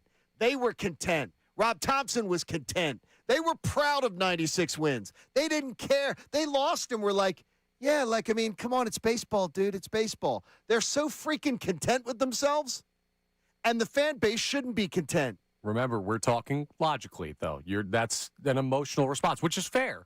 But no, it's very what I'm speaking is incredibly logical. Here's logic. Girardi had less of a resume significantly here in Philadelphia. He got deeper into his season than Rob Thompson is allowed right now, who's made the postseason 4 times. They're not firing him in a week. But the more importantly, though, he is already had they have a enough. 10-game losing streak. And he's already is Rob Thompson has already had its 4 years, and every single year has ended the same way, in a tragic car crash. Every single year ends the same way. It's not like dreaming that this is going to be a different ending. This team looks like crap. I'm not telling you that. I'm just saying he's not losing his job now. So they're at 6 straight losses. They're going into tonight with Jesus Luzardo's 7.94 ERA against a left-handed pitcher, which that's not good for the Phillies. So that could be 7 straight losses. Matthew Boyd, another left-handed pitcher, not that he's had a good start. If these losses continue to pile up, it's going to be interesting to see what happens. All right, coming up next, voice memo. I need a pick us back up. I'm sorry. I need a Flyers voice memo to pick us back up, Johnny. And we also have today's headlines with Connor Thomas. That all comes your way next. Don't forget, 8 o'clock, your chance to win $1,000. And Amy Fadul. It's a Tuesday with Amy. Amy joins us in studio for the rest of the show. It's Kincade Salciunas, 97.5, The Fanatic. Sorry about that. My friends at Bernard Jewelers are trying to get you ready for Mother's Day. And if you haven't thought about Mother's Day, you're behind the 8 ball already. Because, look, you only have like 2.5 weeks. And you do not want to put your plans on ice because you want to be thinking about that great pair of classic diamond earrings that Mom would want.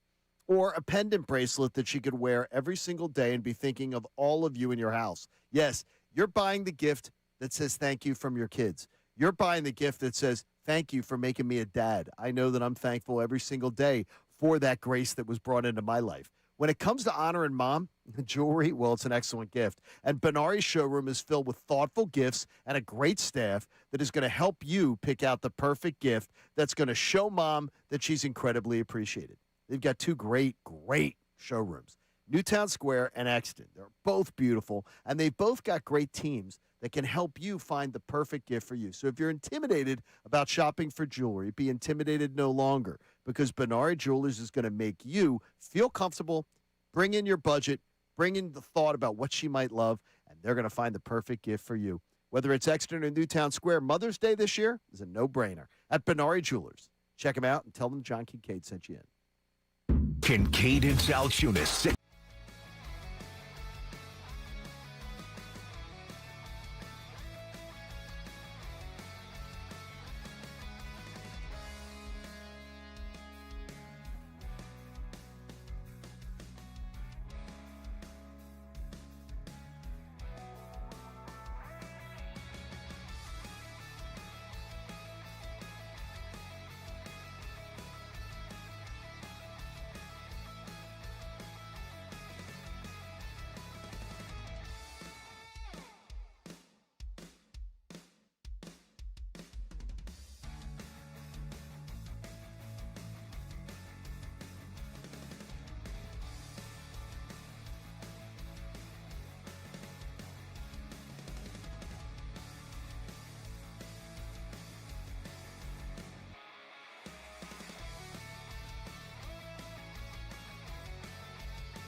Evan here on Kincade Salciunas 97.5. The Fanatic. It's a Tuesday. Tuesdays with Amy. Amy Fadul will be in studio Just saw with her us. walk in. Oh, wonderful. She'll be with us from 8 to 10 today. Andrew the Checo will join us again at 9:30 like he did yesterday. If you missed it yesterday, today and tomorrow, and then he'll be in studio with us on Thursday, he's calling in, and we're focusing on specific position groups. Yesterday we did wide receiver, even before everything went down with the Adam Schefter post about A.J. Brown and how that trade's basically going to happen in June. Today we'll do tight ends because that's another position where the Eagles need to target it. A lot of chatter. Question is, do they make the explosive move for Sadiq early on, or is it more of a second round or a third round? But you start looking up and down the grocery list for the Eagles, there's a lot, man. You got tackle, you got to worry about guard, you got to worry about wide receiver now, you got to worry about tight end. Here's the good thing about Sadiq. Nobody in the range of like 15, 16, where sort of Andrew DeCecco's thinking is where he would start to fall off the board. None of those teams need a tight end.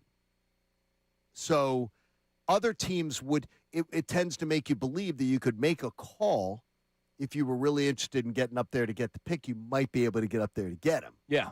It's exciting, though. It really is. So we'll speak to Andrew about that at 9:30. Today's headlines in a minute. Hit me with a voice memo, Connor. What we're doing today, voice memos for your chance to win a pair of tickets to the 10th season celebration of Philly Sports Trips. Proceeds benefit the Eagles Autism Challenge. They're also turning it into a Flyers watch party. Vince knows the deal. All right. Yeah, he certainly knows how to do that. And it's at Chickies and Pete's in the Play 2 Lounge in South Philly, so you'll be around the action. What do we got? Colby in Central PA, normally a texter, now a voice memo guy. I don't have a Flyers hat. I don't have a Flyers shirt. I just started watching the second half of the regular season, and now I can't keep my eyes off of them. Good luck to the Flyers. I'll be watching. Let's go, Philly. I love that, too, and I love that, like, don't feel bad about it. Like, No. That's great. Like, this is the whole idea. Build a bigger tent. Dude, it's been a long time. Make new fans. Yeah. Make new fans. Johnny, the Phillies made new fans. And I love the gatekeeper thing because, you weren't around here. There are people that never watched, I will tell you right now, never watched baseball. Ever. Friends of mine. I have a wide range of friends. Some that are diehard sports fans. Some that don't give a crap about sports. That Phillies run, they're texting me about stats. Now, are they still? Yes. Did they? So they fell in love. Yeah. So they fell in love. They fell in so love. now they do it. So this is the beginning for a lot of new Flyers fans. Brick by brick. It wasn't just about the rebuild of the team. It was about rebuilding the fan base, Johnny. I thought that was the Sixers highlight video. Yes. Hopefully not tonight. Hopefully not tonight. Hopefully not. All right, today's headlines. Here you go. Today's headlines with the Connor Thomas. And it's brought to us by Lundy Law. For over 70 years, Lundy Law has been fighting for injured people. So if you need them, remember the name Lundy Law, your injury lawyers. Visit LundyLaw.com. That's LundyLaw.com. Now, we're all fired up, but there have been some great games going on in the Stanley Cup playoffs, including a double overtime thriller last night between Carolina and Ottawa. Here's how it ended. Miller to Ehlers. Slot shot. Score! Jordan Martone in double overtime. One, thank you, Flyers, for no overtime with us having to get up early so far in the series. Knock on wood on that one. But, of course, the Flyers, we're watching that series very closely to see what happens in that. Yeah, I know it would benefit the Flyers if the Senators won. But it would. I'm rooting for Carolina. Why? Did you see the ridiculous song that the Senators fans made? Oh, yeah. Yeah, but stop yourself right now. I know. You are rooting for Ottawa. I know. I just when people make songs, I kind of want. I got you, but you're rooting for Ottawa, dude. I kind of want their team to lose. Don't you No, want the you easier don't. path, though? Lose to the Flyers. Root for Ottawa. We never beat Carolina. Root for Ottawa, stupid. Let's go Senators. Guess who's back? I understand. Root for Ottawa. Sens are back. Oh, God. At the very least, you want that Cringy, series man. to go on. I just want. Yes, I just kind of want those. No, we want Ottawa to folks win the to series. hate their lives a little bit. Oh And my we want it to gosh. go at least as long as it possibly can, even if it Yes. is Carolina. So Yes. we're rooting big for Claude Giroux. Connor, smack him. Next break. I can't reach him. You're in the room. That's your job. Oh, my gosh. All right, I got some baseball trivia for you guys next. All Not right. really Otto trivia. Kemp is in AAA. Stop it. Let's do the segment, please. Will Benson accomplished something nobody in Major League history I saw it, ever so has. Johnny, you go for it. I saw it. He scored 2+ runs without seeing a single pitch. So the Reds just wrapped up a series against the Minnesota Twins. The Reds won this game 7-4. How did he do it? Can you figure it out I didn't mentally? see how he did it. Yeah, that's why you're in too. All right. Wait a minute. He scored 2 runs. Without seeing a pitch. Pinch run. Yes, pinch run is one. And then I'm guessing, was he intentionally walked? He was. All right. That's incredible. Only player in Major League history. Now, this is a newer thing because back in the day, you could not just put up the 4 and say, hey, go to first. You had to throw pitches outside. Exactly. That's still incredible. Yeah, Why, that was the one that was easy. I'm thinking pinch run, I should have been able to figure that one out. I was blanking on the pinch run. Oh, how about that? Yeah, so and if I'm you're going, wait a minute, pinch run was the easy We one. worked together. Yeah, it's There you team go. effort. You wrote your name on the... No, but I didn't get the pinch run. That should have been the easy one. John wrote his name on the Yes. on the final paper. So if you're wondering how much trouble the Phils are in, there are dudes out there scoring without even seeing a pitch. And There we go. well, the Phils can't. We'll round out with this. Speaking of not scoring, Victor Wembanyama made sure that happened to a lot of NBA teams this year. He was named unanimous Defensive Player of the Year. What is more astounding?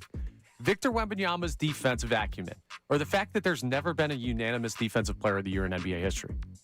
Probably the second one because it's been a long... I can't believe that there's never been a... Yeah. The glove never won unanimously? That's kind of crazy. I would say the second Hakeem one, never. but Hakeem Olajuwon was not...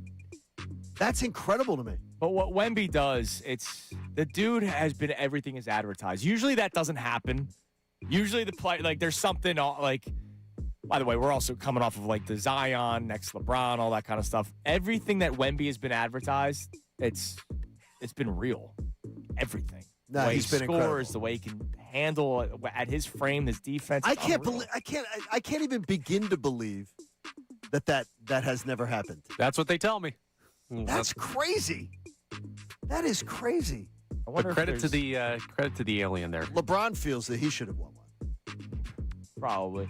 Here you go. Here was the next closest one. Okay. Ben Wallace, that 01-02. Ben Wallace Pistons. was great. No, he was- got 116 of the 120 first place He had a votes. moment in time where I thought he was going to be Oh, yeah, freak. a freak. I don't think he was dedicated. I Hey, just you got a wonder ring out of it. who were those 4 idiots that didn't vote for him that year? Like, how Good luck looking No, I up want the to know who 2001. got. Tell me who the other people got voted for that year, and I could tell you. Because you were a child. I could do that for you. Find out if you can find that. I got my favorite website right now. You Pro little Basketball brats. Reference. You little brats were little tiny kids back All then. right. KG got 2 first place All right, votes. Kevin Garnett was fantastic. Kobe got 1. And RIP Dikembe got 1. All right, that's fine. But, like, That's fine. No, that's fine. But still. I feel like if you're one of 4 people out of 120, You're probably wrong. you're probably just overthinking it a bit. Or being contrary in your local market. That's a good point. Trying to kiss butt with the person that you cover on a daily basis. All right, coming up next, Amy Fadul. She's ready to go.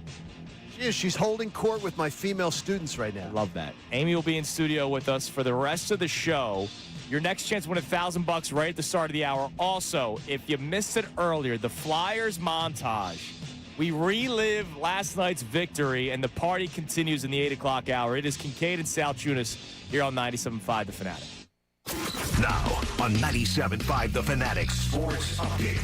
Another huge win for the Flyers. I'm Connor Thomas, and the Flyers have taken a 2-0 lead in their series with the Pittsburgh Penguins, taking both games on the road in Pittsburgh. And last night, it was via the shutout, 3-0 the final. The goals by Porter Martone, Garnet Hathaway, and Luke Glendening. One heck of a performance in net by Dan Vladar, and this is how it sounded on the Fanatic.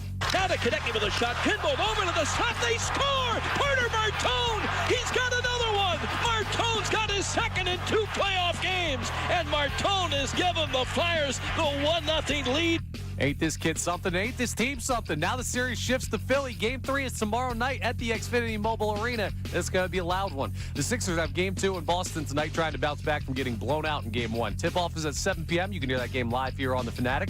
The Phils lost again last night, falling to the Cubs in Wrigley 5-1. They've now lost 6 straight as their free fall continues. Game 2 is tonight at 7:40 p.m. Jesus Luzardo faces Shota Imanaga in the pitching matchup. And the NFL Draft is now just 2 days away. Round 1 is Thursday night, live from Pittsburgh. We'll talk to Amy Fadul from the 8 o'clock hour till the end of the show, so she joins us next. Andrew DeCecco at 9:30 for some draft talk. This update is brought to you by the Positive Coaching Alliance. Questions about youth or high school sports? Positive Coaching Alliance can help. PCA, a national nonprofit, develops better athletes and better people through sports. Info at positivecoach.org. I'm Connor Thomas for the home of the Sixers, Flyers, and Union. 97.5 The Fanatic and the Fanatic.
Parlay Cash. Let's try to win some money. Maybe you want to try to buy some tickets for tomorrow's game. Fly, guys. All right, today's keyword is game. Oh, how about that? Try to win tickets or buy tickets to Game 3 by texting the word GAME, G-A-M-E, or you can use your money on whatever the hell you want. You have 25 minutes till after the hour to enter it on the Fanatic app, 975thefanatic.com, or you can text it to the special contest short code, which is 45911. Again, the keyword GAME. One random entry will win $1,000 in this company-wide contest. Winners will get a call from Beasley, so answer your phone. It's not spam. Contest rules at 975thefanatic.com. Fanatic Parlay Cash is stood up by Iron Mountain Men's Health. 5 chances to win each day. 8 o'clock here with Kincade and Salciunas. 10 and 12, middays with Marks. 3 and 5 with Unfiltered. Good luck. If you want to see their wonderful faces, check out youtube.com/975 The Fanatic Philadelphia. More of Kincade and Salciunas coming your way now. And not just Kincade and Salciunas, but also Amy Fadula. She joins us on this Tuesday morning. Tuesdays with Amy on what is a damn party. Flyers up 2-0 over the Penguins. She's shaking her head. Convincingly. You're shaking your head because this is wild. I mean, I thought they were going to – you asked me on Friday, like, what would I want in the order of it? And I put the Flyers winning on that opening game on Saturday last because I knew they were going to win the series. So I was like, if you drop the first one, I don't really care. I knew they were winning the series. I had no doubts about that. I did not get what I wished for, though, which was any kind of fight from the Phillies. Yeah, you asked for the question was Sixers I saw steal some game, on Saturday. Sixers steal game 1, Phillies sweep. I can't remember. Or Flyers win a game. I went with Sixers, and then I went with Phillies just to show something. And then Flyers were last. Literally, that was my confidence level. Everything was opposite. So the Flyers won. Yep. The Phillies did not win a game. They got swept, and the Sixers. I thought it was going to be. I arrived. thought we'd have a blowout. They were there. They showed up.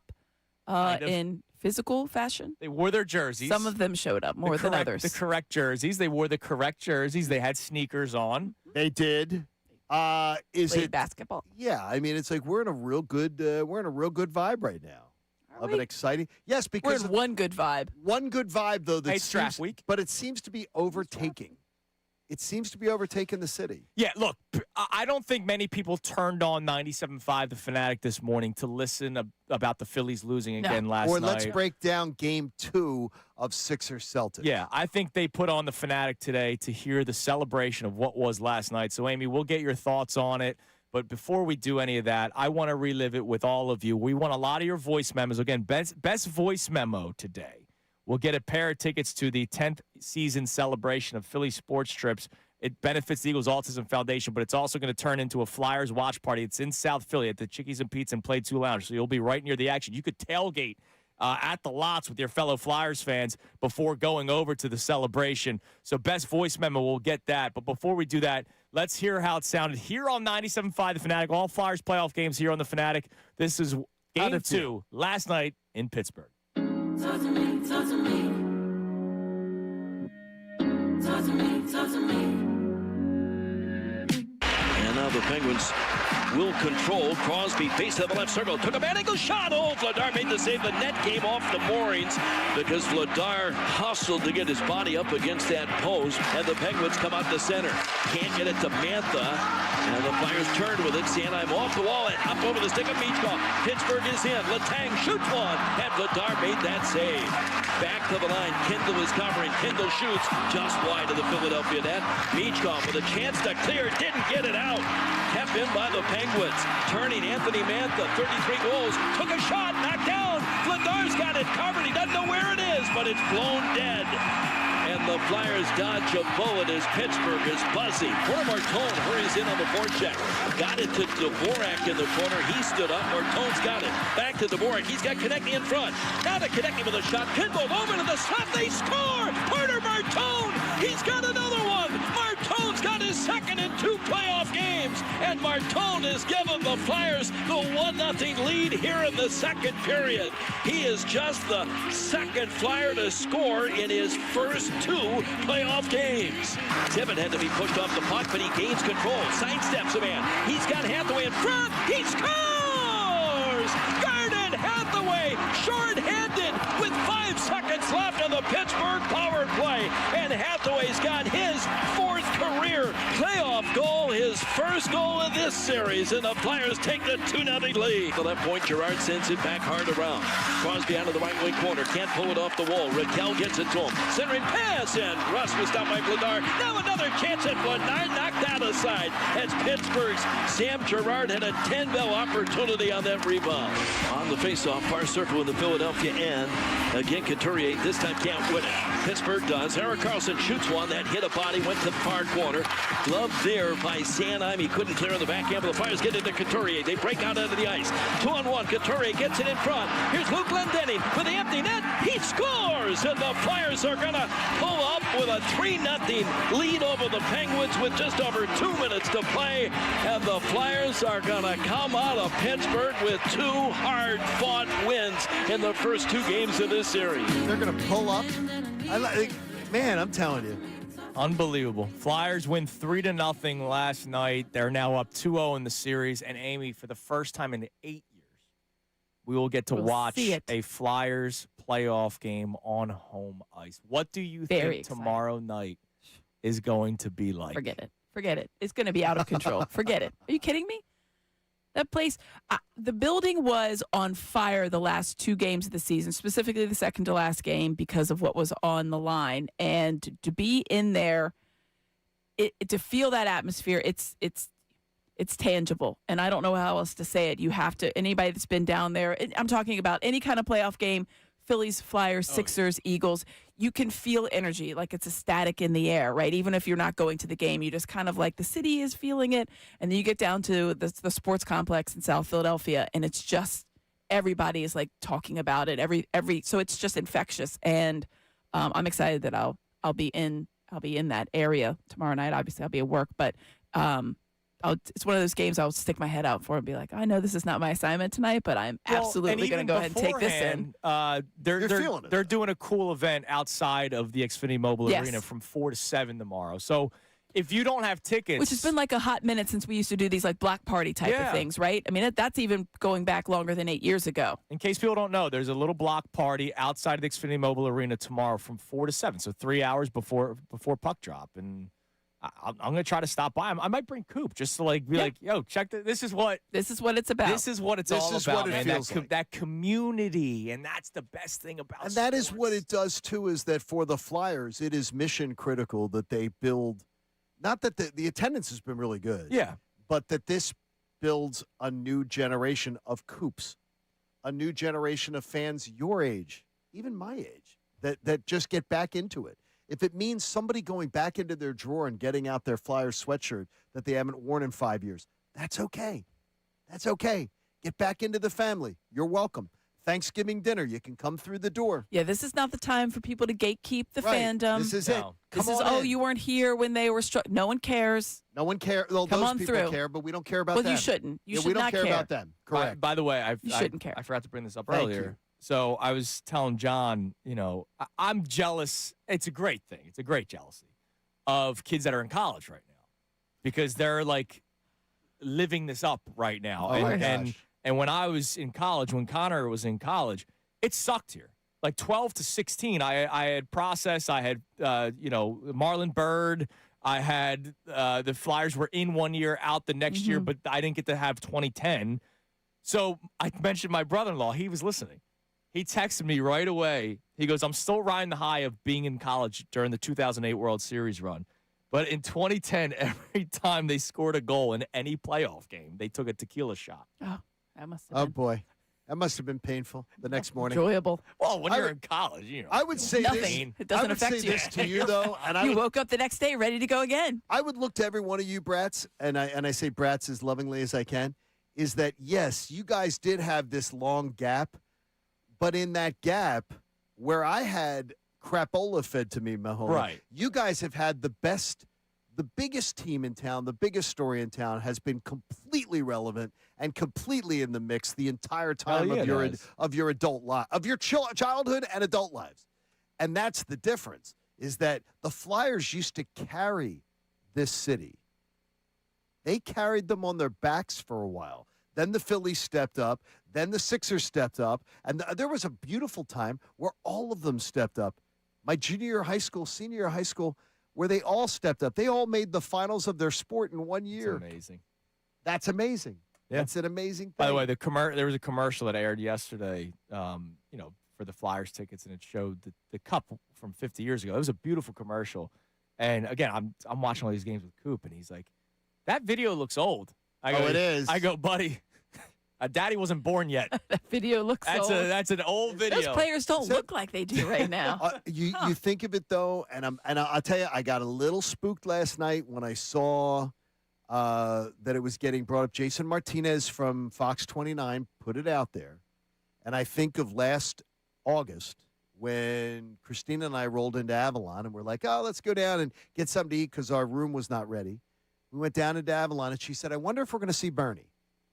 And we walked down the street, and there he is. There's Bernie Perron.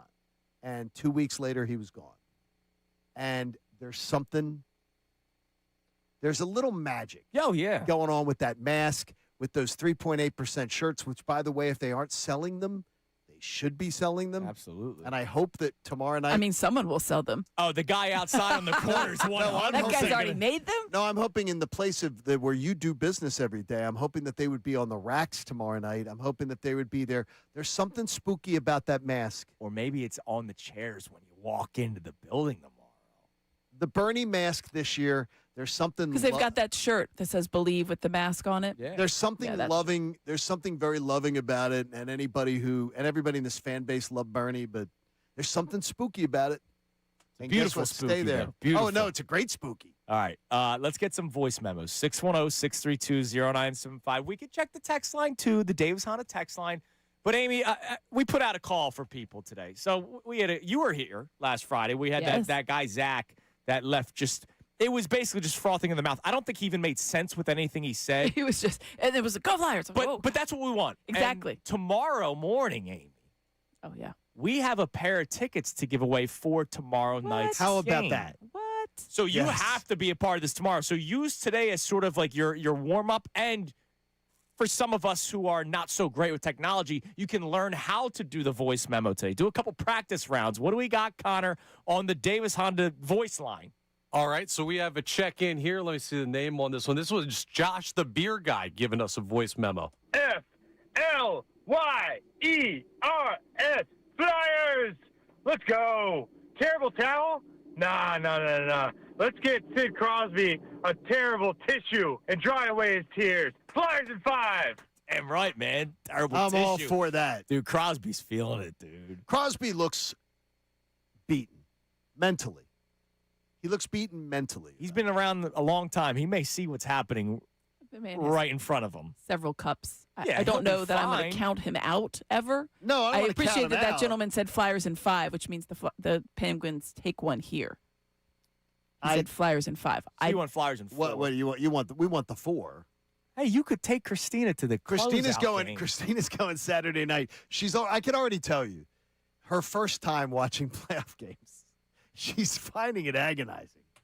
So she said, "Oh my gosh, I feel sick to my stomach." Well, yesterday, that first period, when terrible. the Flyers basically played with 4 guys the entire first period. I thought the first 12 minutes of the third period yesterday was the worst that I you were just watched. waiting for, like, they're going to get one here. They're going to get one. Dan Vladar, well they done, played bud. terrible. The Flyers played terribly the first 12 minutes of that third. Yes. Period. There was other sections where it was like, oh. That was terrible. You had to have the goalie stand on his head because there he was getting peppered. It was unbelievable. But they had some good shifts in the second period, and then obviously to close it out too. So. It is so awesome though to just watch. But like I'm watching it in my own home. My wife with her first Flyers playoff, and she's loving it. But it's painful at the same time. Oh yeah, I mean that's she can't wait for Saturday night though. That's playoff sports, man. And She's hopefully, like, "Can we gamble beforehand?" Go for it. I said, "Yeah, we can gamble." Hopefully, we have playoff baseball. We're gonna get into some Phillies talk with you soon, Amy. There you go. Because we need to. Rick Tockett yesterday after the game. Flyers up 2-0. You just heard the montage that Connor put together. Dan Vladar with some monstrous saves yesterday. Here was Rick Tockett talking about his goaltender. Rick, I know we've talked about Dan Vladar a lot this season, but when he plays like that in the third period, just how much of a difference maker can a goalie be when they're playing like that? Yeah, I mean, like I said, he's been like that all year for us. Guys enjoy playing for him. And like I said, he comes by like I told you guys, he comes by the bench. He's talking to the players, talking to the bench. A lot of guys aren't used to goalies talking that much, but that's the way Vladdy is. I love his personality, and he's a fun guy to coach. I'll tell you that. When Vladdy comes to the bench and is talking to guys, you mentioned they don't see that a lot. Like, what is his message usually? How does he kind of lift the group? Well, there's a time when they were pressing us about 3-4 minutes, and we got to the timeout, and they were coming in waves at us, and he said, "We're okay. Guys, don't worry about it. Relax." Like, he says that. He's the goalie. He's getting peppered a little bit. It means a lot because now guys are like, "Oh, man, I got to pick my game up, or I got to maybe block a shot for this guy." So I think it's more just him. When he says that, guys feel kind of, "Man, I better pick my game up," because he's saying that. So it's more like that. The netminder. Minder of nets. The netminder. He's doing great. By the way, speaking of blocking shots, I forget who it was. There was a guy that took a slap shot off his forearm yesterday. They did a slow-mo replay of it. And you just know. When you watch that, you literally have the physical reaction. Like, you grab your arm. You're like, like as if you could have some kind of phantom pain. Like, I feel you for it. No, you don't. You don't feel that. Ask Martinez how that feels. Yeah, I'm sure it doesn't feel great. But there's again, certain spots that they can't protect. Yeah. You have to have the flexibility, so you just can't protect it enough. But to what Rick Tockett was saying, when Dan Vladar is playing as well as he is, guys are going to say, "I need to block a shot here." Rick Tockett's doing a fantastic job of balancing the old with the new. Glad they didn't fire him when everybody wanted him to be fired before the Olympic break. Interesting. Yeah, he's doing a really, really nice. Please, ridiculous. Are you going to compare Rick Tockett to Rob Thompson? Is that what you're doing? No. All I said was interesting. That's what you're doing, Amy. For God's sakes. So the Rob Thompson thing. They've lost 6 straight. I asked the question earlier. Does he survive the week? Yeah. So they win, or it doesn't matter whatever happens this week? Because they've lost 6 straight. If they reach 10, and they continue become the Mets? They continue to look lifeless. I mean, they've scored, 4 runs in the last 5 games? Yeah. If they continue to look like that, I don't know if he does. The only reason I say no is because there's nothing in the management, the way the team has been managed as far as the managers go, as far as how they kind of work that system, that would let you think that the team is going to have what they would consider a knee-jerk reaction of firing a manager they just gave an extension to not even a month and a half into the season. Nothing the Phillies have ever done in their history would show that. Do they fire managers? Absolutely. Do they fire them before May 1st? No, they don't. That would be very unusual. That's why I would say I would lean towards no. Not saying that it's not something that's going to be considered or possible. Yeah, right. But there's nothing. It's like when the Sixers were losing, everybody's like, "Oh, they fire Nick Nurse." I'm like, "What about the Sixers has told you they're going to fire a guy midstream?" Right. But what about a shakeup? All right, fine. I'll ask this: Is there somebody that loses a job? Oh yeah. Period.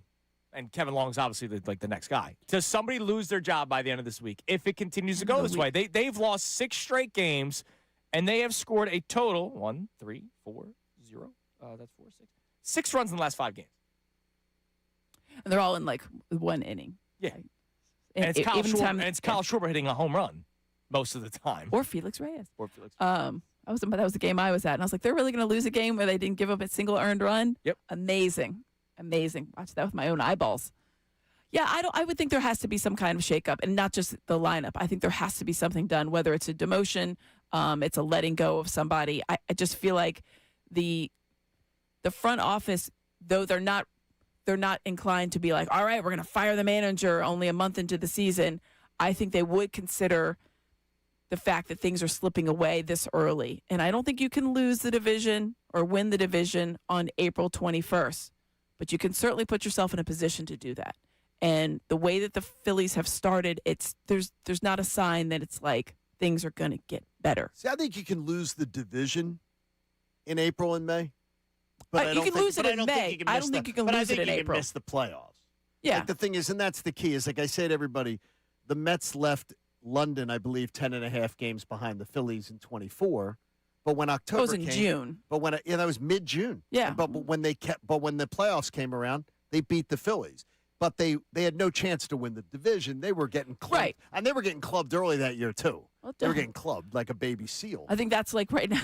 When I talk to Phillies fans right now, they're like, "That's bad." But at least we're not the Mets. I'm like, that is a low bar, we're friend. one game I appreciate better than that. the Mets. Well, the Mets obviously when they were lost 10 in a row. Yeah. They don't have a lot of Phillies aren't that far The off. Mets are 7-15. The Phillies are 8-14. Yeah. Like any Phillies fan dancing on the Mets? They're not. They're just saying as they're bad. trying to like commiserate with him. Like, oh well. Yeah, it's not fun. But you know what is fun? The Flyers. And Joe in the Northeast has apparently lost his voice from watching at home. Hello, Joe. Hi, Joe. Man, I lost my voice. I forgot what playoff hockey was like. I forgot how much I hate it and love it. So who were you watching Hate with, it or and were you by yourself losing your voice? I was unfortunately for my daughter. She was next to me, and she doesn't really realize what hockey, playoff hockey was like. So I was just watching it by myself on my couch, like every other playoff game and every other sports game that I watch by myself. So it was fun. It was great. I How loved old's it. your daughter? She's 14. Okay, so she's never even really experienced This is like her with first you. real taste. Yeah. So this is it. She's seen me with the Phillies and the Eagles and stuff, but never the orange and black. And she's traumatized after last night, just screaming. But it was a It's good good thing. indoctrination, though. Dude, look, it's that's great. She's like, here we go she's again. learning, man. She's learning, and you're having a blast, and that's all that matters, Joe. Enjoy yourself tomorrow night, Thank you, dude. buddy. We got another game tomorrow night at home. First home playoff game for the Flyers in 8 years. That's so unreal. Tomorrow night's gonna be absurd, dude. We were just excited for it when they made the playoffs. Yeah, I was like, let's go. Even if they're down 2-0, like it's gonna be the first time in 8 years that they made it a playoff game at home. 6 years since they made it the playoffs. They're up 2-0 and against the Penguins. By the way, I got how many Bleep You Crosby chants? Yeah. Oh, there's going to be a lot of that. If got you a have lot of children, just prepare them. You got something? What? Yeah, I got somebody just saying to me that they agree. Somebody within the building agrees with me on the national anthem tomorrow night. Within the Flyers building. Don't have to bring out the good luck charm. You don't need it. No, you don't need it. Exactly. Connie Connor could sing it. They're winning. All right, coming up next. No one really wants that. No one. Connor could sing no one an wants anthem that. and do well with No it. one wants that. Game 2 Flyers last night. Game 2 for a little bit of a different team tonight. Do they show life is all I'm asking, Amy. You answer that question for us next. Kincade Salciunas, 97.5 The Fanatic. Now on 97.5 The Fanatic Sports Update. Flyers up 2-0. I'm Connor Thomas, and the Flyers have taken a 2-0 series lead against the Penguins, taking both games on the road in Pittsburgh, including last night a 3-0 shutout win. The goals by Porter Martone, Garnet Hathaway, and Luke Glendening. Also, you got a heck of a performance in net by Dan Vladar. Here's how it sounded here on the Fanatic. Tippett had to be pushed off the puck, but he gains control, sidesteps a man. He's got Hathaway in front. He scores! Garnet Hathaway, short-handed with 5 seconds left on the Pittsburgh power play.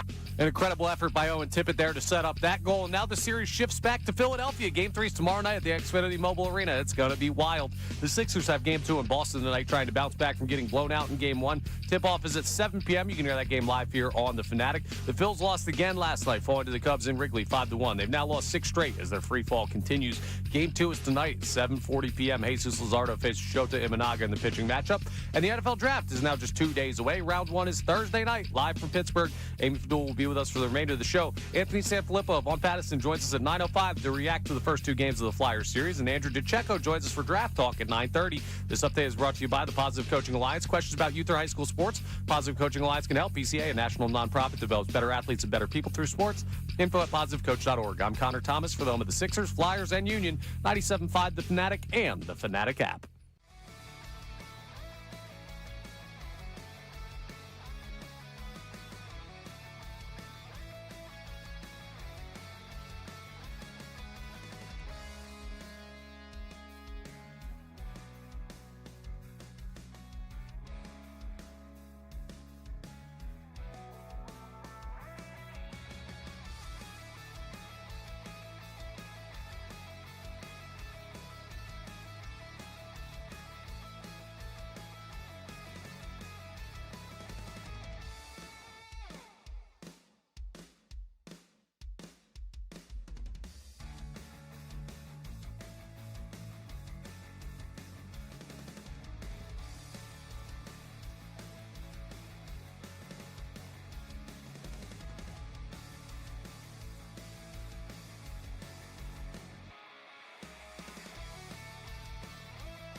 Philly Sports Talk.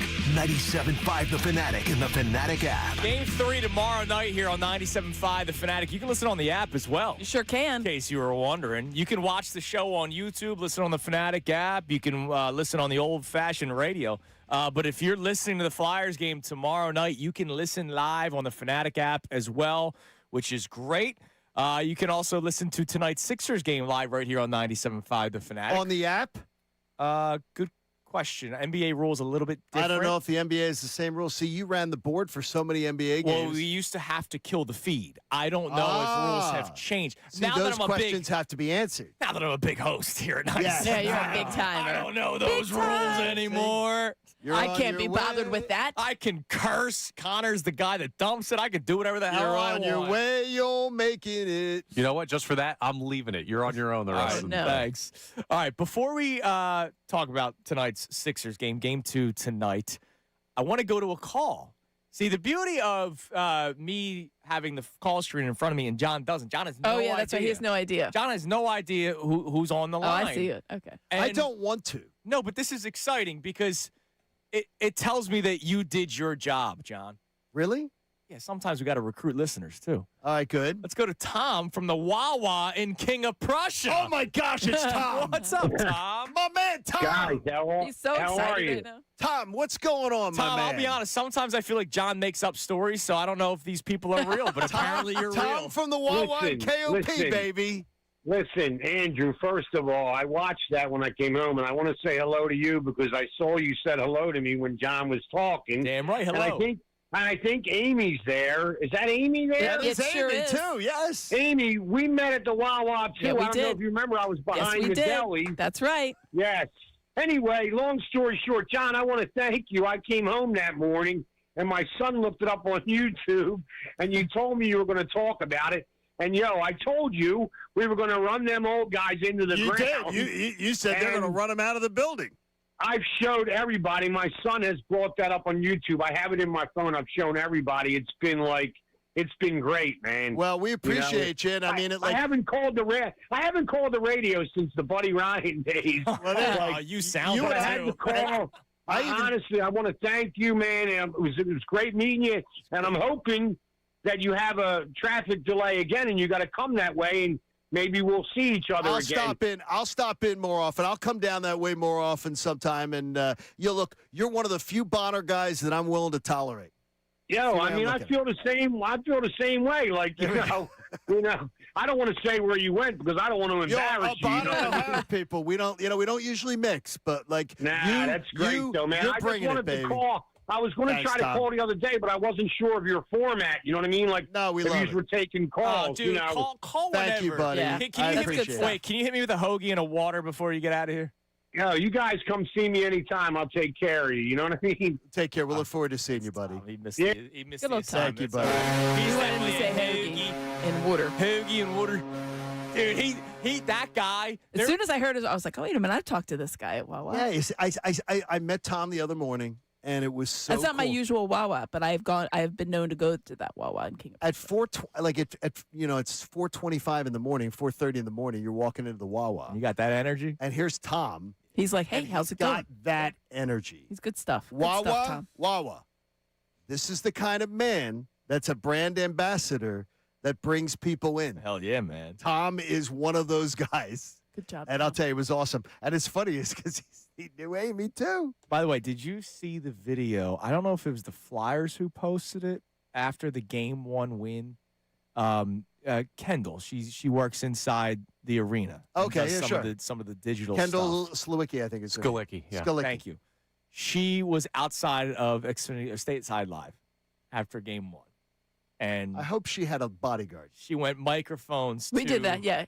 Spencer does those things for us. Amy, you don't even need to do anything. You just hold a camera out with a light, and then it's like moths to a flame. But there was 50 Toms. It was like, man. Porter Martone. Like, dude, it was Porter Martone. It was one of the greatest videos I've ever watched just because of the strong Northeast Philly accent, the Delco accent. Like it felt like the Flyers were back. But it speaks, Andrew, to something you said earlier today, and I'm sure Amy is feeling it like when she goes to the kids' games and things like that. It's community. Yeah. And that is what my wife, who never grew up here, didn't live here till 4 or 5 years ago, that she feels the idea is that, damn, these That's what makes the sports team brings everybody That's what makes together. people always ask me, and John, you've got students in here, and I get to talk to students quite a bit at different universities around the area, and people always ask, because I'm not a native from here, though the highest compliment is when people ask where I went to high school, and I'm like, oh, I really wish it was something. Because you seem like you're one of us. I've been here for a long time, but people ask, like, how did you get here? Why would you come here? And like, it's because it's a really good sports town. And it sounds like you're pandering, or sounds you're just saying like a sentence. It really isn't. It's not the same. To me, Philadelphia, you go anywhere. Tom's a perfect example from Wawa. I was at the Home Depot because I had to pick up some fasteners the other day. I'm at the self-checkout, and people just all of a sudden came like, hey, what's going on with the Phillies? No, like, preamble, no, like, it, because I could be Amy Fadul, or I could just be Amy looking for some fasteners to help with a bolt situation. You might have been wearing a Phillies hat. I wasn't wearing anything. Exactly. That's the point. You could have been doing anything. They just want to talk to you about it because you had a Phillies shirt on or whatever, and they know that you're a fan. That's what makes it such a great sports town. And so that's the sense of community. Whether they're winning or they're losing, we're in it together. We're always in it together. But winning makes it so much more fun. So that's when you're getting it in spades, like Tom and everybody else just want to talk about it. The community, it's a beautiful thing. It's one of my favorite things about sports. Now, I also don't really like losing. The Sixers did that yesterday or Sunday afternoon. Amy, we won't ask you any questions about Sunday afternoon because there's really not much to talk about. So, question for you. Do they show life tonight? And I mean, like, they fight. I don't care if they lose. It can't be, by the way, line now 14. It has gone up to 14 points. It can't be another 30-point moment. They were never in that game. No. And they knew it. I feel like there's going to be players that will give you fight. I feel like there's players that are like, I'm not going down like this, Tyrese Maxey style. He's like, I'm not doing this. Is not how I'm going out. I just don't know that they have the horses. I think that they're going to show fight. I just don't know that they have the horses. Is it okay for us to? Both of us were pretty critical yesterday of the outing that Tyrese Maxey had on Sunday. What were you critical of? I didn't think it was. I didn't hear. He didn't look like an all-star starter. He's an all-star starter. That didn't look like an all-star starter performance on a big stage when his team needs him to be the man. I mean, he took 20 shots. I would have liked that number a little bit higher, just because I wanted to have more threes. The way they defended him, we had a really good breakdown, if you ever tune in for pregame, how the Celtics defended him for first two games when he averaged 30 points against the Celtics. The only player I saw on pregame, you had that stat. But in the last two games, he shot the ball 55 times combined. They really make him work for it because they run a lot more length at him, and they know there's only one, so he gets seen a double and sometimes a triple team. There's a couple plays you saw in that game where he drove in 4 white shirts in the paint because they know there's no one else out there that's going to stop them. So to say he didn't look like an all-star starter, I think is a little bit there's a little bit of a misconception on that because I feel like he really had to earn his 21 points. I do think he should have taken a couple more threes. That's my only gripe with his game because 1 for 4 is not going to cut it. But when I look at that game, he is the last of when I'm ticking down the list of like Paul George, 8 shots.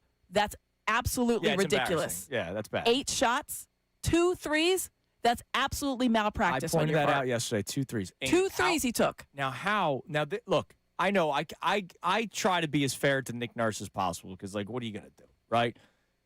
How is there not a just message of go out there and bomb away? Because that's going to be their only way that they can beat the Celtics. The Celtics are one of the best 3-point shooting teams in like the history of the NBA. They take the most, or second most. And you had from your starters, a total of you were 0 for 5 from Kelly Oubre, 0 for 5 from VJ, 2 whole 3-point attempts from Paul George, 4 from Maxey. All right, so just 16 threes from your starters. You think I haven't looked at that box score? I literally just knew that off the top of my head. I have been over this box score. VJ Edgecombe, I thought, listen, he's 6 for 16. Here's a kid that's like, I'm gonna go out swinging. I appreciate that about him. He's gonna get you anything he can. He's obviously new to this whole thing. I appreciated the fact that he was out there, but You got to do more than try hard, right? The too early fouls on the big men really hurt. Then they had nothing at that. I think you need to match a Dembona with Vucevic, and you have to match a Cato with Andre Drummond. And you get 6 fouls, use them all. Use them all. You gotta do something different. You gotta like bully it up, or I don't know, mix it up differently. Do we see Dallin Terry make another appearance tonight? Dalen? No. I hope not. With all due respect, No. You know who I would like to see? I didn't even know who he was at the game that we went to. I would like to see Justin Edwards. Okay. Gives you a little bit more range. He'll take. Look what we're He'll take hoping 4 to see. threes. There's nothing wrong with Justin Edwards. No, I got you. Nick Nurse just doesn't play him some nights. Well, he can shoot threes and he can defend. That's a guy that can play on my team. All right, coming up next. Wednesday night. Tomorrow night. Let's move on to happier things, shall we? Let's actually talk about what tomorrow night will be like and what tomorrow during the day will be like. Because if you're going to the game, tomorrow's you got to pace yourself a little bit tomorrow. We haven't done that in a long time with the Flyers. Let's talk about it next. Kincade Salciunas voice memos as well. 97.5 The Fanatic. Keep it locked into 97.5 The Fanatic all day.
Salciunas. 97.5 The Fanatic and the Fanatic app. All right, let's get a couple voice memos in. Davis Honda text line, Feel the Davis difference. You can check them out in Burlington. You can leave voice memos as well. And again, tomorrow, we have a pair of tickets for tomorrow night's game that we are giving away tomorrow morning. It'll be to the best voice memo. But it's going to be awesome. But not like why the Flyers are going to win or how the Flyers are going to win. I just need Flyers froth. Like, that's what we need tomorrow. So we're letting you practice a little bit today because we have the pair of tickets for the Philly Sports Trips 10-year anniversary, 10-season celebration of sending Eagles fans to trips. And, of course, now everything. He went to Pittsburgh on the bus for Game 1. That must have been a great experience. Which is awesome. So that happens at Chickies and Pete's in South Philly and the Play 2 Lounge. So you'll be in the area if you don't win the Flyers tickets. You can win those tickets today. Hit us with a couple of voice memos, Connor. What do we got? Yeah, we had that dude, Zach, from Northeast, who was talking about losing his voice and everything, going crazy on Friday. Well, guess what? He checked back in. He still has his voice. It's still very loud. Good morning, Philadelphia! Zach from the Northeast, Porter Martone, let's go! Hey, seriously, though, Cutter Gauthier, who? That guy's a turd! A turd! Let's go, Flyers! That's all I needed. Like, John, awesome. John, I don't need somebody to break down Corsi stats for me. All right? Like, I need that. You just need that. That you're a simple man is what you're saying. You're a simple man. And, Jamie Drysdale, a little more of a playoff performer right now than Cutter Gauthier. Yes, I would say so. Where people are going to do that. Still wouldn't hate to have him on the It'd team. be great. I'd love to have to him. have. It would be fun to have, but I do like a guy Right that now. has. I do like a How guy. about that teenager stat about Porter Martone, though?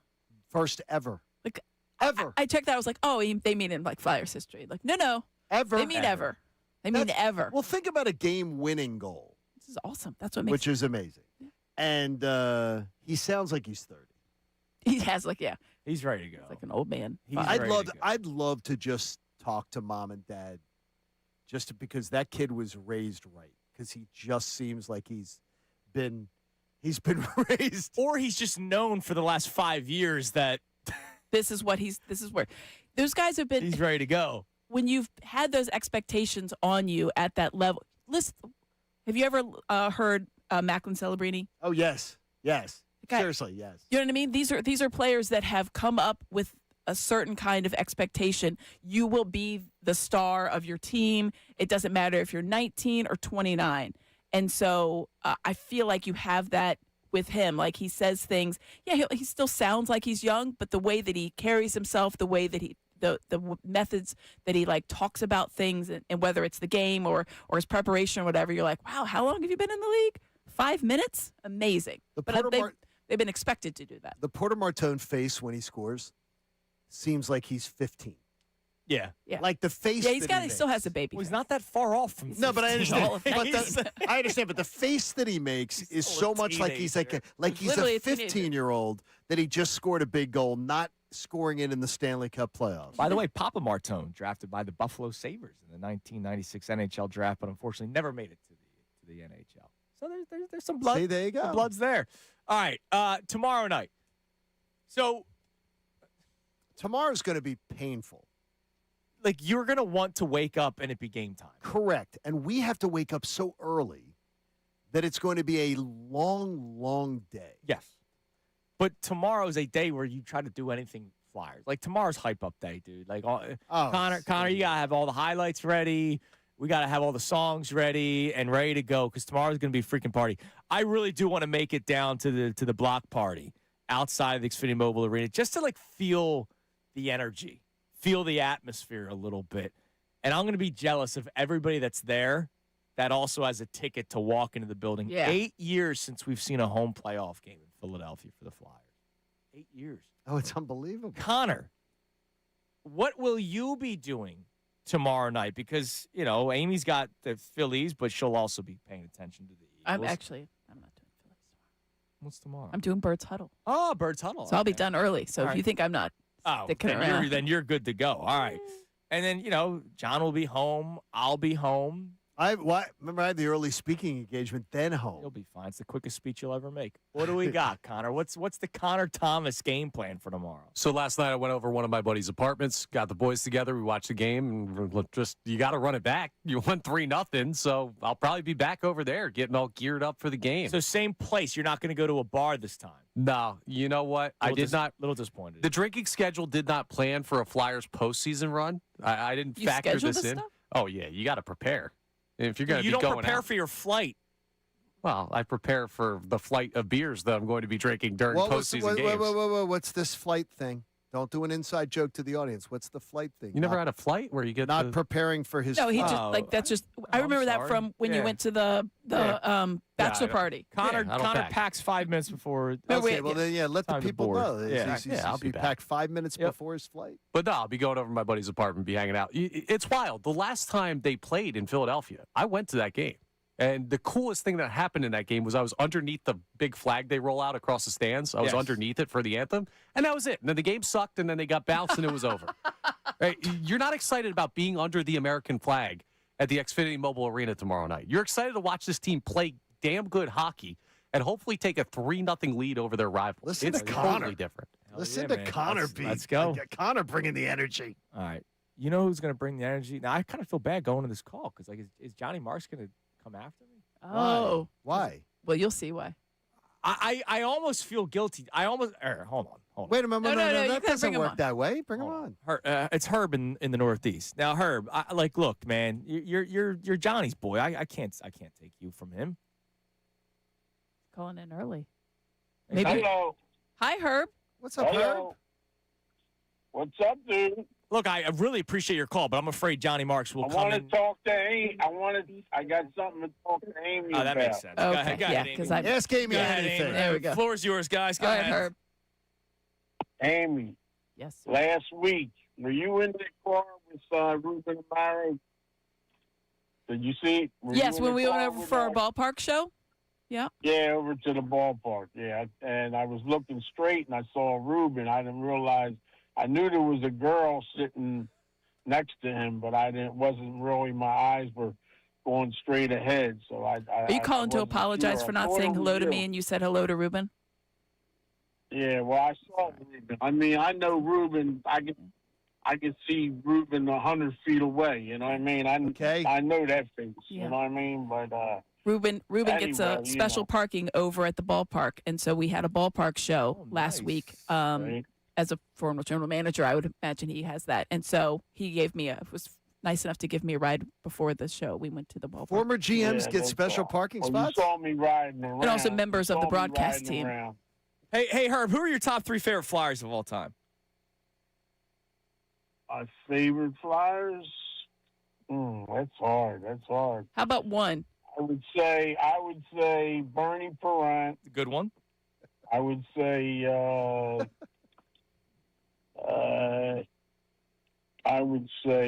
Eric Lindros. Yeah, good one. Wearing his jersey today. He's one that's real good. Yeah. Yep. And I think this kid Martone is going to be. I'm glad that he's already in your top 3 all time. Herb. This kid's the real deal, man. This kid. I did a W last Friday. I said they're going to win. Hell yeah, and man. they came out. And last night, man, before I went to bed, I was getting calls from all my followers. And I text a few of them and all. These people are excited, man. I tell you, this is when I drove. Let me tell you something. I drove these players there last year. Okay, I drove Sean Cordier. There was a few of them that He's related to Sean. All right, Herb, listen. I need you to call back to Johnny today because if you don't call back in today, he wants all of these stories. He might take us out. We love you. Yeah, and Herb. he wants all of those stories. Get your Cordier jerseys. Sean Cordier jerseys. Are they available at the Xfinity Mobile Arena? Amy, you can make any jersey you want. I'm sure Fanatics probably set out some you of can them. go you can go into the store and make any jersey you want with the nameplate at any jersey. So go for it. Whatever number you choose, whatever number you'd like Cordier to be. You can make that one. I need him to call back to Johnny Marks because I don't want John coming after me. That's his guy. He just called to apologize for saying hello. I'm guessing that's what it was. So, yeah, so Ruben gave me right over. I couldn't tell what it was. I got lost. I'm not sure, but I appreciate that Herb wanted to call in to say that he saw Ruben, but he didn't acknowledge me. So thank you for calling in to acknowledge Yeah, me. and he made it clear it was for you and nobody else. I was completely He's lost. like, I want to talk to Amy. On the Amy Fadul show. He just wanted to I would like that one. acknowledge me. All right, coming up next, a little reset of the topics. By the way. That one of the topics? Yeah, Sean Cordier. I also have a list of problems for the Phillies right now. You guys know I'm pretty emotional about this team. I haven't been wrong yet. Batting 1,000. I don't think I'll be wrong with these either. Problems that the Phillies have that I don't think will get any better. Tell me if I'm wrong. Kincade Salciunas, 97.5 The Fanatic. Now on 97.5 The Fanatic Sports Update. Flyers controlling the series. I'm Connor Thomas, and the Flyers have taken a 2-0 lead in their series with the Pittsburgh Penguins winning both games on the road that they've had so far. Last night was a 3-0 shutout win. Goals by Martone, Hathaway, and Goaltending. One heck of a performance in net by Dan Vladar. On top of all of it, here's how it sounded here on the Fanatic. Flyers get it to Couturier. They break out onto the ice. 2-on-1. Couturier gets it in front. Here's Luke Goaltending with the empty net. He scores! And the Flyers are going to come out of Pittsburgh with 2 hard-fought wins. Now the series shifts to Philadelphia. Game 3 is tomorrow night at the Xfinity Mobile Arena. A great environment to be had for sure. The Sixers have Game 2 in Boston tonight, trying to bounce back from getting blown out in Game 1. Tip-off is at 7 p.m. You can hear that game live here on 97.5 The Fanatic. Phils lost again last night, falling to the Cubs in Wrigley, 5-1 the final. They've now lost 6 straight as their free fall continues. Game 2 is tonight at 7:40 p.m. Jesus Luzardo versus Shota Imanaga, the pitching matchup. And the NFL Draft is just 2 days away. Round 1 is Thursday night, live from Pittsburgh. We'll keep an update on what the Eagles will do. Andrew DiCecco joins us to talk about that at 9:30. But first, coming up next, Anthony San Philippo of Von Pattison reacts to the Flyers' 2 big wins so far in this playoff series. This update is brought to you by Papa John's. They're turning up the heat with your choice of 3 new oven-toasted sandwiches, just $7.99 each or $6.99 with Papa's pairings. Order today at papajohns.com on the app or stop by your local Papa John's. I'm Connor Thomas for the home of the Sixers, Flyers, and Union, 97.5 The Fanatic and the Fanatic app. Connor, what separates Middays with Marks?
Andrew and John have to say. Don't worry, we will.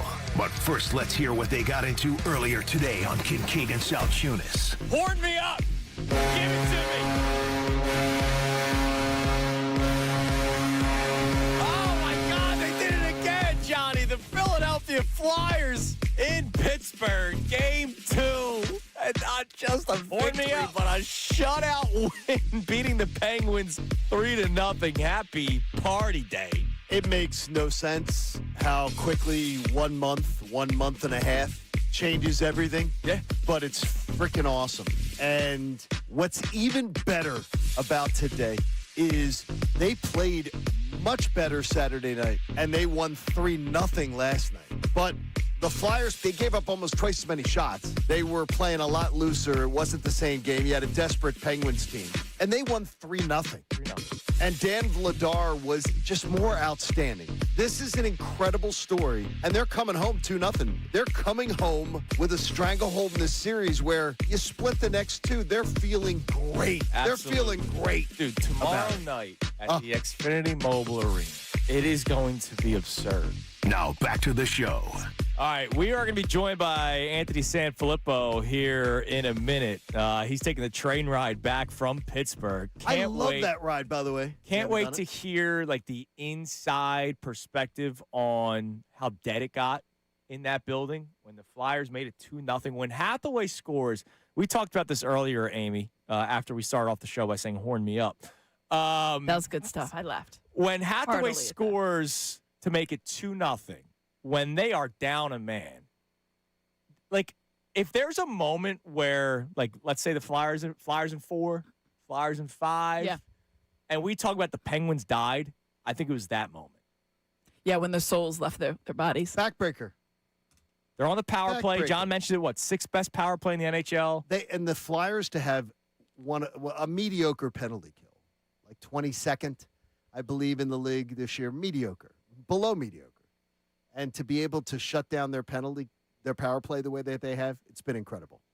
It's been incredible. It's been so much fun. And we're going to talk about with the Sandman here in a second. But just to let you guys know, after we're done with Ant.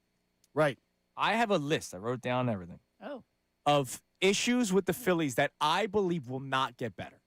Like maybe marginally. Like maybe I might be over the top, and you guys can check me on it. Okay. It's what's that thing that the government does? Where they check you on things. The audit? I guess. You guys aren't really helping me out here at all. I mean, that would be. Yeah, it would an be an audit. A tax audit? A tax audit. No, it's okay. I'll figure it out. Somebody on YouTube is going to get it in 5 seconds. But you let me know if I'm over the top with some of these. All right? Joining us now. What the government does to you. Not to us. Checks and balances. Checks and balances. Checks and Thank you. balances. There it is. That's what I was looking for. Interesting. C's get How degrees. did we miss that? C's get degrees, baby. How did we miss Clearly that, you guys Andy? did too. Joining us now from on Patterson. En route back from Pittsburgh. Where the Flyers are up 2-0 in the series. Our man Ant San Philippo joins us. Ant, did the Flyers steal the souls of the Penguins when Hathaway makes it 2-0 when they're down a man because it was their 85th penalty of the game, and yet the Flyers go up 2-0? What was that building like, and did they steal the souls of the Penguins and the Penguins fans? Yeah, it was pretty interesting in that building last night. There was a lot of silence right after that goal, and it was interesting because the Penguins really had a lot of life in that second period. Like they were really controlling the play, and even though you had the first goal by Martone.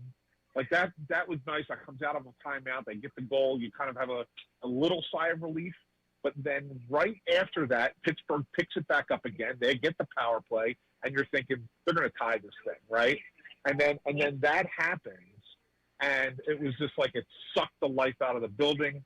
I think it sucked the life out of the Penguins. They did get some push in the third, but Vladar was great in the third, and that was pretty much it. Like the Flyers, those two games were about as well played a road game as a team could play in a playoff series. And everybody should be impressed because this is a team with very little playoff experience And they went out there and they just executed almost flawlessly. And I would think, though, going out of the building Saturday night, that Rick Tockett must have been like, wow, I can't believe how they limited their opportunities so much. Last night, not so much. They were back on their heels a lot, especially that third period. The first 12 minutes, the Flyers looked real shaky to me, but they weathered the storm thanks to Vladar. Yeah, I mean, he was not as happy, certainly, with Game 2 as he was with Game 1. But you know what, John? You take it, right? You come away with the win. It's a sigh of relief, and you say, all right, wasn't our best overall game, but we did enough of what we needed to do in order to do it, and now you're in a pretty good spot, right? That Penguins team does not look like a team that can win 4 out of 5 against the Flyers. It just doesn't. Doesn't mean it can't happen, but it just doesn't look like it. And so you got to at least feel good about it. There are some red flags. I don't necessarily think the third line has been very good. That's the Cates, Mishkov, Barkey line. I don't think that line's been great. I don't think Tyson Forster's been great in these 2 games, and he was such a big part of them getting into the playoffs. I think those 2 games have probably been subpar for him. There are some other things that get hemmed into their zone a little bit. You don't want that to continue to happen. You don't want to put that much pressure on your defense and on your goaltender to be so good. So, yeah, and of course the power play is non-existent. So there are still things that they feel like that they need to clean up. But it's a lot better to feel like there are things you need to clean up when you're up 2-0 versus being down 0-2 or even 1-1 at this point. Ant, that's such a good point because they're going to come in here feeling really good, as they should. Penguins are going to come and give them their best punch. It's a veteran team. We know that. But just the vibe, I guess, the way this team is kind of feeding off each other. I was watching last night, and on that Garnet Hathaway goal, Owen Tippett working his way through. Like, he basically gets held by Chris Letang, and he works through, shrugs him off, and finds little things like that. They're going to go unnoticed until you look at them again. Like, how much do the players kind of feed off of that kind of stuff? Because there's been some questionable plays that did not get called. Yeah, it's been interesting. I mean, they're kind of fighting the officiating a little bit too, right? But that Owen Tippett play, I will tell you, in a shorthanded situation, you're not going to see many better plays than that by one player. And all it is it gets an assist, right? You set the player up for that. But that's what this team's all about. And someone asked me, exactly. You used the term vibes, right?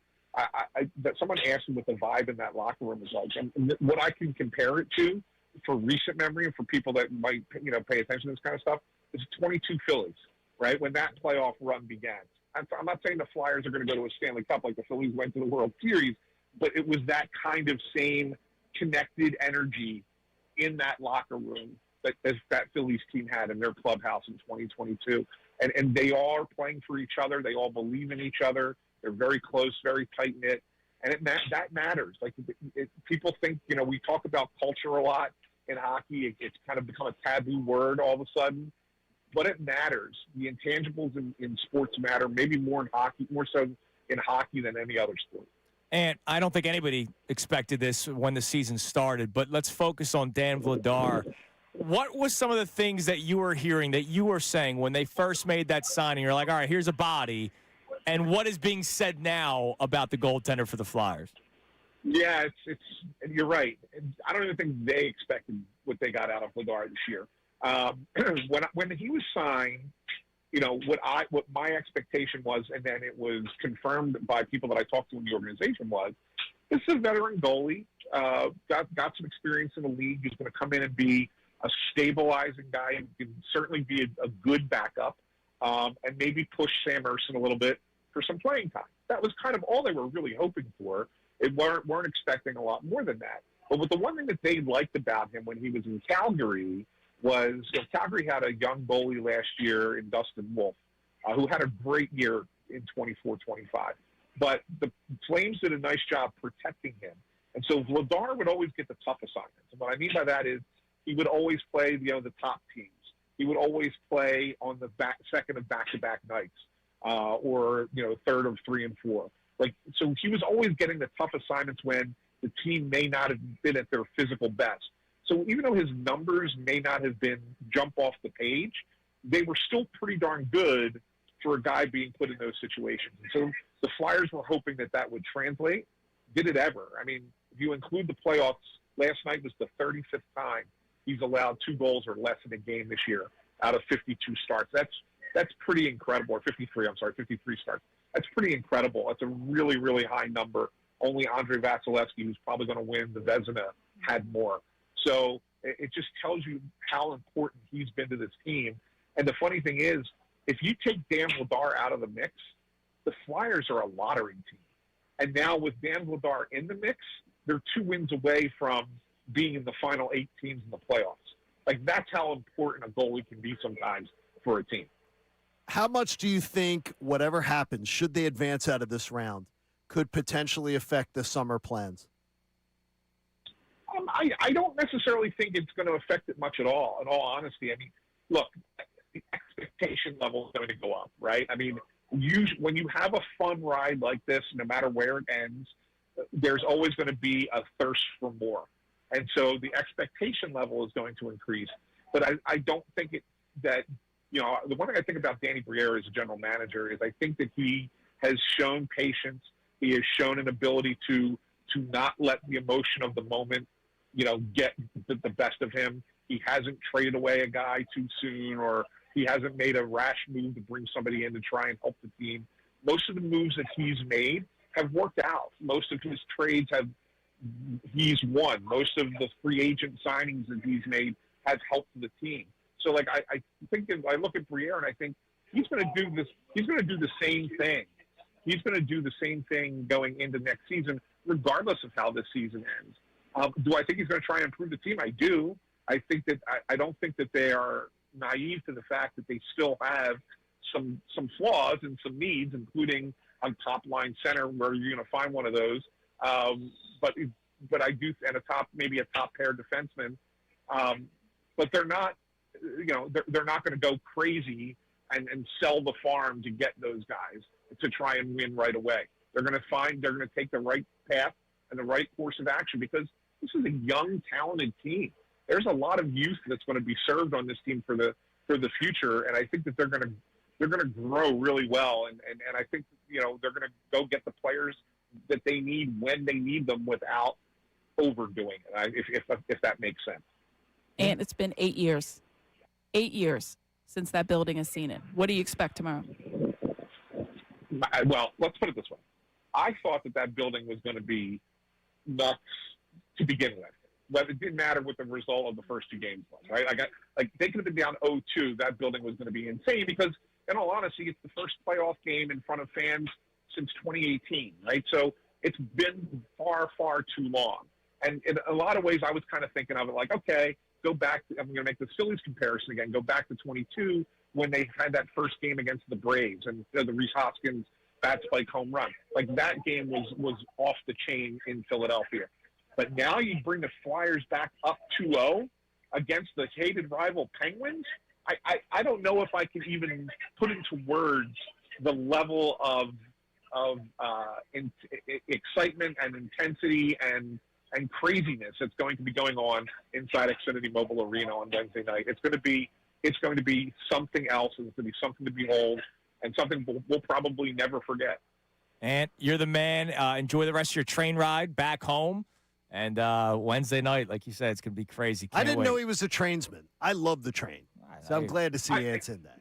Works. I'm not really a trainsman, John, but you know what? The flights to Pittsburgh are outrageous. It's ridiculous. And so I said, let me give it a shot. It's and fun. You know what? It's great. Yeah, it's awesome. It's so worth it.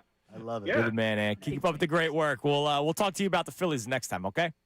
Thanks, buddy. Sounds good, my friend. All right. Bye, Ant. That's a train derailment. The Phillies. All right. That is a train crash. Oh. Checks and balances. Checks and balances. Checks and balances. Let me know if I'm too far on any of these. Now, look. That's what we have to be figure clear, out. a lot of these issues I've had issues with, and the Phillies have made the playoffs. So it's not like me doing this is not season's over. Okay, checks and balances. Alec Bohm will continue to have no power whatsoever. That's a fair assessment. Yeah, fair. He's never had power. He never had power. No, I know, but remember, everybody every year still thinks it's going to be a never had breakout power. year. So Alec Boehm's going to have no power. And the reason why it's important is because he still started the season as your 4-hole hitter. Okay. He's not anymore because Adolis Garcia. Adolis Garcia is looking like he's just another Kepler. He is. We hope he's going to have a resurgence. He may be worse than a Kepler. It's too early to say that. Yeah. No, it's not too early to say he may be worse than a Kepler. He's got some bad swings, dude. He has terrible swings. Sure. He may be, to say he may be worse than a Kepler, it is certainly not outrageous to say that. And he may hit 35 home runs. Like, we had a guy that went 0 for the month of April last year that ended up hitting 280. Right. It's too early in the season to make that call. We'll see how he plays. I just worry that when the numbers are dipping the way that they have been dipping, just like Max Kepler's numbers were dipping. Yeah. All right. They have no depth and won't find depth. They have no depth. Like, they're not going to find depth. Like, there's no, like, it was great to see Felix Reyes at home run. Like, that was fantastic. Woo! They're not going to find depth. Like, there's no, like, Dylan Moore's, all these guys, like, they've nothing. They're nothing. And they really haven't over the years. they're So, old. again, not detrimental. Nola's a guy. No, he's cooked. I don't know if I'm going to go cooked yet. How much? I'm saying I need quality How much starts. more do you need to see? Last two haven't been You need good. 10 starts. Yeah, I wouldn't say cooked. But he's a guy. But he's not what he was. How about this? he's Is a he guy. a 4 or a 5 in a rotation? Yes. Yes. Yeah. Okay. Well, then that's fine with me. But the thing is, you're paying him like he's a 2 Yeah, unfortunately. because you had stupid long-term contracts. All right, I know we always say, and I'm actually kind of tired of this. We got to stop talking about everybody else in the order. It's Schwarber, Turner, Harper. I get it. That's great. Totally understand. That's great. The 4 and 5 hole in this order kills this team. Absolutely. It's terrible. Will forever kill this team. Terrible. Is continuing to kill this team. Yep. And they're not going to get anybody. It's a revolving door. They're not going to get anybody at the deadline that's going to make a huge impact. No. I wouldn't say that. Who? I don't. Listen, it's April. It's April 21st. We don't know who's going to be available. You what's guys going ripped on. me for the Geno Suarez thing. Just saying.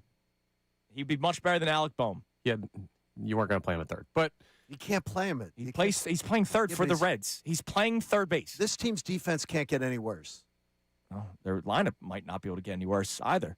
It And then could get worse. And then their defense lastly, could get worse. the platoons aren't good either day. They're terrible. Like, you'll have your Sosa game. I love it. They love him. They're terrible. But, like, he's not good enough. Stott's not good enough. Marsh is playing good baseball. It's gone downhill a little bit. Playing good baseball, but then when he's out of the lineup, whoever it is, Kemp's not even here anymore. Nope. Thank you. The 2 platoons that they have, it's like a full-time platoon role. Not good enough.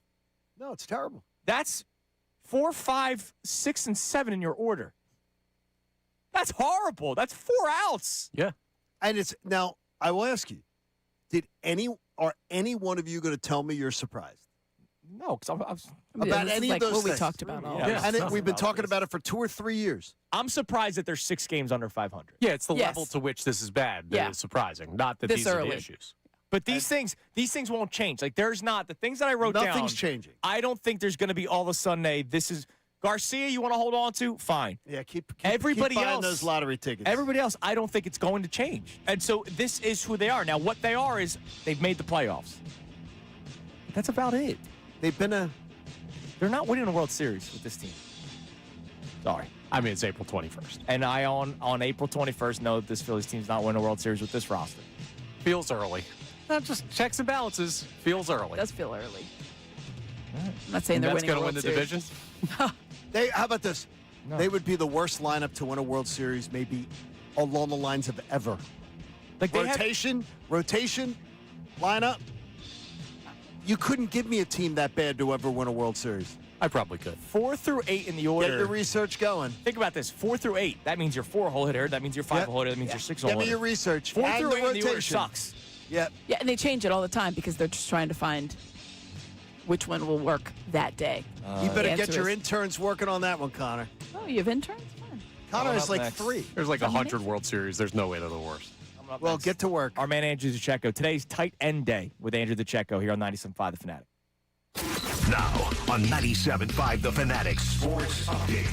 The Flyers take 2. I'm Connor Thomas, and the Flyers have taken a 2-0 lead over the Pittsburgh Penguins in their playoff series. Both of those games being taken on the road in Pittsburgh as well, including last night, a 3-0 shutout win. Goals by Martone, Hathaway, and Goaltending.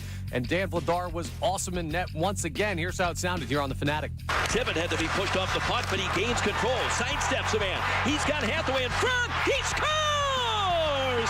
Guarded Hathaway, short-handed with 5 seconds left on the Pittsburgh power play. And now the series shifts back to Philadelphia at what's sure to be a rowdy Xfinity Mobile Arena. Next game is tomorrow night. Philadelphia's going to show out. The Sixers, well, they got to show out better than they did in Game 1 against the Celtics. They've got Game 2 tonight, a 7 p.m. tip-off. You can hear it live here on 97.5 The Fanatic.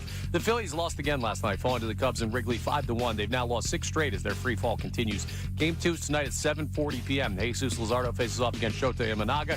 And the NFL Draft is now just 2 days away. Round 1 is Thursday night. Live from Pittsburgh, Andrew DeCecco joins us coming up next. Tight end day. Going to break down what the Eagles could do as a potential future replacement for Dallas Goedert. This update is brought to you by Positive Coaching Alliance. Questions about youth or high school sports? Positive Coaching Alliance can help. PCA, a national nonprofit, develops better athletes and better people through sports. Info at positivecoach.org. I'm Connor Thomas for the home of the Sixers, Flyers, and Union. 97.5 The Fanatic and The Fanatic.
Salciunas, 97.5, The Fanatic.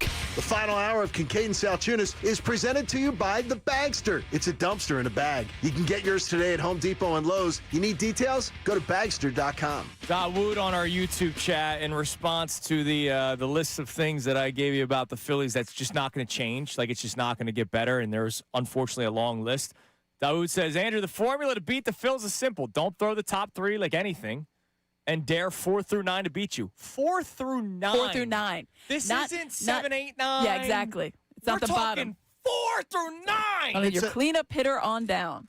The excuses that are made for this Phillies team, it's incredible to me. Like, it's people. I honestly, I think people just fell in love with the dancing on my own crap, and they're just like, they don't want to go, okay, this team's got serious problems. They got serious problems, and the amount of people, I will call it out, that I think it's beautiful that there are people that whatever the teams do, that it's the right decision. There were a lot of people that ate up what Dave Dombrowski said in November. That was great that he said that. 1 pitch away. We were that close. We were. They won 1 game. It's ridiculous. Against that Dodgers team. And then in the same breath, they were saying, and if we beat the Dodgers, we would have also done this. Did you see what Toronto did with the Dodgers? Yeah, they took them 7. Toronto had 2 chances to win Game 7 that they should have won, including if a third base coach does their job, they win Game 7. The Phillies won 1 game, and we're talking about how close they were. They weren't. They were not that close. And they've come into this season tight. Well, tight. That's yeah. Big time. Ooh. Thursday. Pressing. Night 1 of the NFL draft. Thursday, we will have our man Andrew Checo in studio for 2 hours. Can't wait for it. But before we do that, yesterday we focused wide receiver only. Today we're doing tight ends, another position that the Eagles should draft. Yes, this should. Well, you should never go into a draft trying to draft specific needs. This year with the Eagles, you do. You got needs. I think that's a crazy strategy, too. I know. I agree. Our man from Inside the Birds, Andrew Checo. Andrew, today is tight end day. Good morning. Hey, good morning, guys. Great to be with you. It is great to have you, as always. And so much like yesterday where we focused wide receivers, we talked first round, second round, third round, maybe some diamonds in the rough.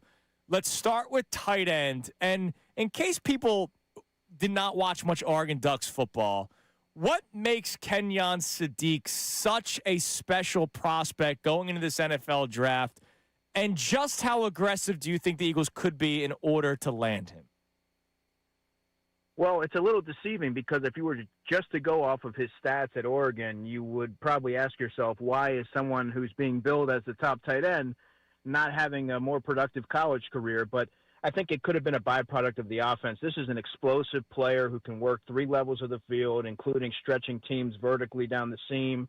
He has some blocking prowess to him a little bit and really dynamic after the catch. He's the kind of player that you can sort of alter your offense around. And look, I think that he's someone that could be in play in the middle of the first round, and rightfully so. If you look at what teams are doing around the NFL, they're finding these players that can move around and be offensive weapons and create mismatches that way. And Kenyon Sadiq is that kind of player. It kind of reminds me a little bit of Vernon Davis from back in the day in terms of his skill set and body type, and I think he's going to have a really long career. I can tell you right now, when you think about tight end, I'm fascinated by what Green Bay does with them. I'm just wondering, how much different is this offense going to look next year? And with the potential departure of A.J. Brown, does wide receiver become almost less valuable? Does that sound odd? Yeah, I mean, the offense is going to look drastically different, especially in the run game, but also in the pass game, John. You'll see more 12 personnel, which means an extra tight end that you're going to use. And if you're looking at what Sean Mannion, his background and where he's coming from, if that's any indication, that's what you're going to see here in Philadelphia. And I think to maybe offset the loss of an A.J. Brown, you could see more heavy tight end usage, which would amplify the need to add that heir apparent to Dallas Goedert this season. This is a really good class to do it. I know you guys said, obviously you never want to go into a draft with, pressing to get a position of need, but you don't have to look too far to find talent in this class when it comes to the tight end position. So I think you're going to see we focus on that. Wouldn't even surprise me if they carry 4 tight ends on the 53-man roster, knowing how heavily they utilize them within the offense. Yeah, that's a really good point, because that's something we talked about when they hadn't done anything at the tight end position, and you're thinking, okay, well, you need more than one, and they had none. And now if they don't get Kincade Salciunas, and you're going down and looking at the second round pick, which is in the 50s, right, Andrew? And then they have an early third, like in the mid 60s or late 60s. What about guys like Eli Stowers, Max Clare, who I think had a really good year at Ohio State and Purdue in his college career? What would they do? Because those are a little bit of a different type of player than what you see in Salciunas. Yeah, I love this question, Amy, because I think there's a lot of talent at that position to find on day two. And with Eli Stowers, he was only 3 years into being a tight end. He was a quarterback early in his college career. So when I spoke to him, one of the things that he'd mentioned was he was able to really tap into the route running element of that position because he knows what he's looking for. He knows what quarterbacks are keying in on. And so that really helped him polish up that area. He's explosive, good ball skills, not a very proficient blocker, but he is working on that. So that might be one knock, but you don't bypass a player with that kind of receiving ability who can be a multifaceted weapon within an offense simply because he can't block. The Eagles didn't know that Dallas Goedert had that in his wheelhouse until they worked with him and developed him in that area. So Eli Stowers, Amy, would be a good pick there at 54. Max Clare would be a better pick at 68, at least in my estimation. He kind of reminds me a little bit of Zach Ertz in the way that he runs routes and can be sort of a safety valve for quarterbacks. And he fights for the football. He's a better blocker than Eli Stowers and a more polished product, but I don't know that he has the upside of an Eli Stowers. So if where the Eagles stand at 54, Eli Stowers would be a fantastic value pick, and at 68, Max Clare would be a good fit there too. Andrew, obviously this selection of a tight end is to eventually overtake Dallas Goedert. So if the board does not go their way day one or day two, is there anybody that you have eyes on, either late third round pick day two or fourth, fifth round, where maybe, just maybe, they can develop into something? Perhaps an Oscar Delp. Oh, we lost him. Oh, no. Are you there, Mr. DeCecco? Yeah. Can you hear me? There's I got Oscar. you. You said Now I got you. Oscar? Oscar Delp. Oscar Delp out of Georgia. Oscar Delp from Georgia at pick 98. That should be within his range. He didn't have a lot of production as a receiver in college, guys. I think he was sort of miscast as a blocker, and the way that he sort of framed it at the combine was he's a receiving tight end that learned how to block, and he was sort of an afterthought in that offense, but really athletic, good size, and I think he can be a dual threat, meaning he can block efficiently and also give you that athletic receiving option in the pass game. Just a little bit more questions there because he wasn't really able to factor into their offense in any of his seasons. Beyond that, I think Justin Joly from NC State would be the next player on my board, and we're probably looking at early fourth round, so maybe where the Eagles are picking at 114. I don't know that he has the upside of an Oscar Delp, but he has a lot more production and doesn't give you the blocking element, but a pretty effective receiver, good after the catch, and someone who I think that if you're looking for a player to step in and be able to help you as a rookie, he can certainly do that. All right. Well, tight end day, successful as always. Tomorrow, offensive lineman. We're really hitting the positions that they desperately need to select during this NFL draft. It's just a matter of what round do they do it. Yeah, I mean, it's crazy that they all of a sudden have a pretty deep laundry list of things that they need to take care of, or a grocery list, whatever list you have. Andrew, we can't wait to talk to you again tomorrow, and then, of course, have you in studio Thursday. Thanks, brother. Appreciate you guys. Have a great day. Thank you, buddy. DeCecco. Does that concern you, or are you more like excited about it? They have like so many needs. Like all of a sudden, think about it. You need to draft Lane Johnson's replacement, Dallas Goedert's replacement. You're trading A.J. Brown, whether you want to believe it or not. You're trading A.J. Brown. That's three. Eventually, like they're gonna have to draft a second corner, or maybe they target some. Like I don't know what they're doing yet as that second cornerback spot. We love Quinyon and Cooper DeJean. DeJean's in the slot. Quinyon's on the outside. Yeah, I think that the concern is it's we haven't had that here in a long time, this kind of level of need. Yeah. But the good news is it's probably one of the deepest NFL drafts in the last 10 years. It's a great draft for offensive linemen. It's a great draft for tight ends.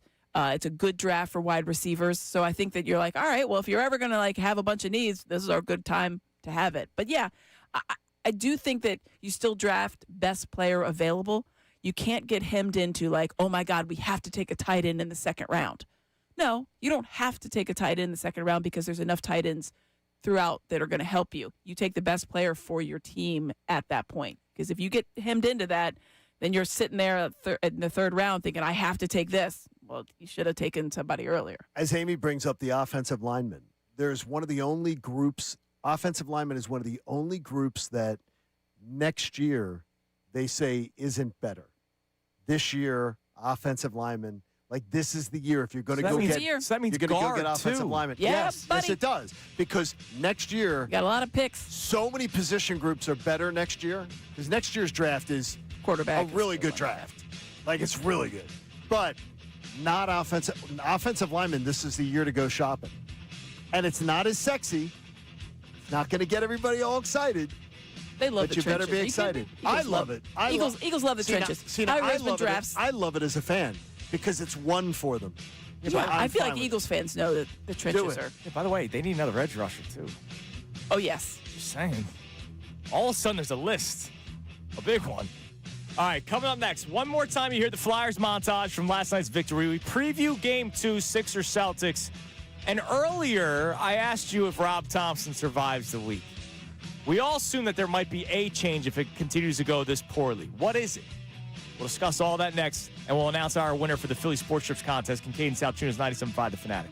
All right, I can tell you that if you see something and you feel something and it's not right, go to see the doctor. And if the doctor tells you that something's off and you have a cancer diagnosis that comes into your life, go see my friends at the consultants in medical oncology and hematology. I say that to you because these people gave me my life back. Dr. John Sprandio Jr., his father, Dr. Sprandio Sr., and the incredible team there is amazing. They've even got another third Dr. Sprandio who can help you out too. Make sure that you're right between the ears. They offer quick consults. They got clear communication and an individualized plan for you that will help you through your cancer journey. What I like is being an independent practice, they helped me be able to choose doctors and specialists across different healthcare systems where others keep you within the same tree and don't let you wander. It's fantastic to deal with them. They've got 3 great locations where you're going to find free parking, easy access, no elevators, no garages. It's so simple. The consultants in medical oncology and hematology, they lead you through the process and they get you in quickly, and then they sort of take control of the process. They're going to let you be the patient, but they're going to communicate and they're going to make you feel comfortable. I can tell you they gave me my life back. I can't tell you a better recommendation than that. Visit cmoh.org and take that first step towards peace of mind. The NFL.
mask yesterday. It was freaking awesome. John, and they're doing a great job on the post game. Yes, they are. Games too. It's really great, and a lot of people commenting on it and enjoying it. That's awesome. Especially after wins, man. 2 wins so far for the Flyers. Game 3 tomorrow night. Listen live here on the Fanatic. Game 2 for the Sixers tonight. Listen live here on the Fanatic. All right, Connor said we have a voice memo that we must hear tomorrow. Listen closely. If you want to go to that Flyers game tomorrow night, I want to go to that Flyers game tomorrow night. Well, if you want to go, you got to do a voice memo tomorrow. Best voice memo tomorrow. And it doesn't have to have analysis. If you are just if you're a born-again Flyers fan. You're a hoagie mouth. You just want to, let's go Flyers, and Sidney Crosby sucks. Bring it. That's what we want tomorrow. What do we got? You said there's a must-listen one. Yeah, this one comes from Carr here in Port Richmond. 1, 2, Martone's coming for you. 3, 4, Vladar shuts the door. 5, 6. Penguins stink. 7, 8. Lay them out straight. 9, 10. Flyers win. Woo! Let's go Flyers! Yeah. See, did he say let's go Birds? Let's go Flyers? I think. Let's go Flyers. Yeah, Oh, I okay. didn't hear a Birds. I thought it sounded like Birds. Look, this is what I'm talking about. That's brain just excellent. goes there. I like that. We need more of this. You just text in your voice memo. Learn how to do it now for tomorrow. Connor will announce the winner of our Philly Sports Trips 10th season celebration / watch party. We'll do that in a couple minutes. Which is going to be a blast. If you haven't been at one of these, they are fantastic, and it's a great venue right down there. You're right already in the there. mix. Yeah, You're you can already there. tailgate with Exactly. You're already Flyers fans there. and then just make your Go way on over. there. Sixers It's going to be tonight, so great. 14-point favorites. No. Celtics will cover. 14-point under. Sorry, Sixers 14-point underdogs. You just made people go, wait a minute. People What blacked app out does for a he have? second. Celtics are 14-point Everyone went to their favorites. app and I'm like, oh, God. What And app is that? I believe the Celtics will cover. I think the Sixers will cover. I believe the Sixers will cover. I'm going to say Sixers will cover. Because of hope. Hope and a prayer, baby. Why is ours based on hope? Sixers will cover. Well, I'm not hoping that the Sixers don't cover. No, but why is ours based on hope? I think the Sixers are going to play. I think they have one of the 2 games I thought they would show up and Give them have some a game. Give them a game. Give them a game. Now, I think it might be it could be a 9-point loss at the end. It could be something like that, but I think they'll cover that. I read the article from Noah Levick. It was A really spirited practice. Spirited video session.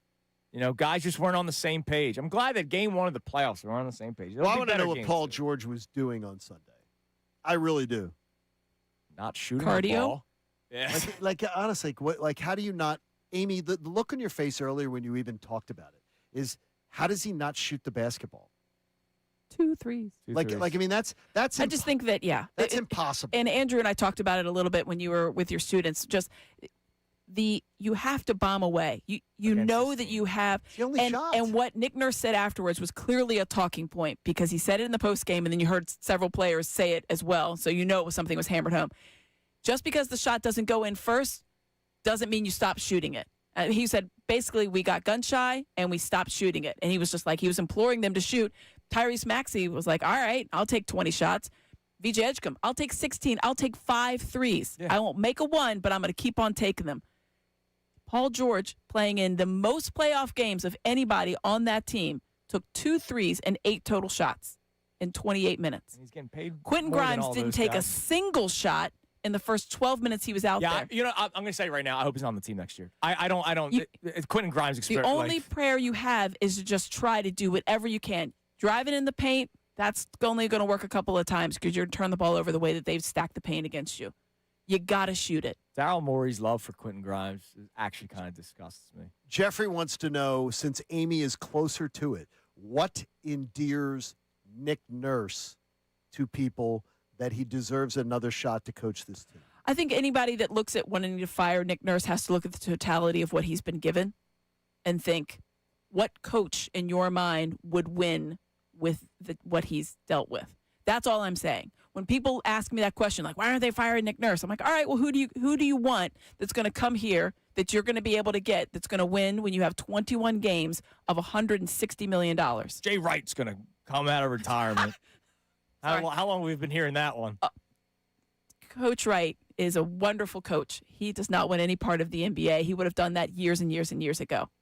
But You got 21 games of Paul George, Joel Embiid, and Tyrese Maxey together out of 82. That's less than a quarter of the season.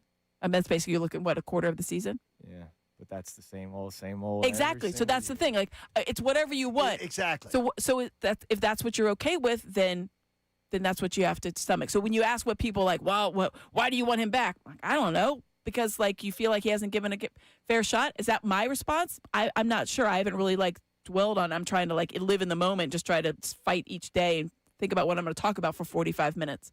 But I feel like when people ask, like, what is that? I was like, that would probably be an overriding theme. People are like, all right, well, he hasn't been given a fair shake as far as the full team. That's why people. Then there's other people say, like, it doesn't matter. You need to change everything. And that's a completely different conversation. And as we said before the series started, that's the one thing I didn't want. I didn't want to come in here the Monday after. And be like, that's it.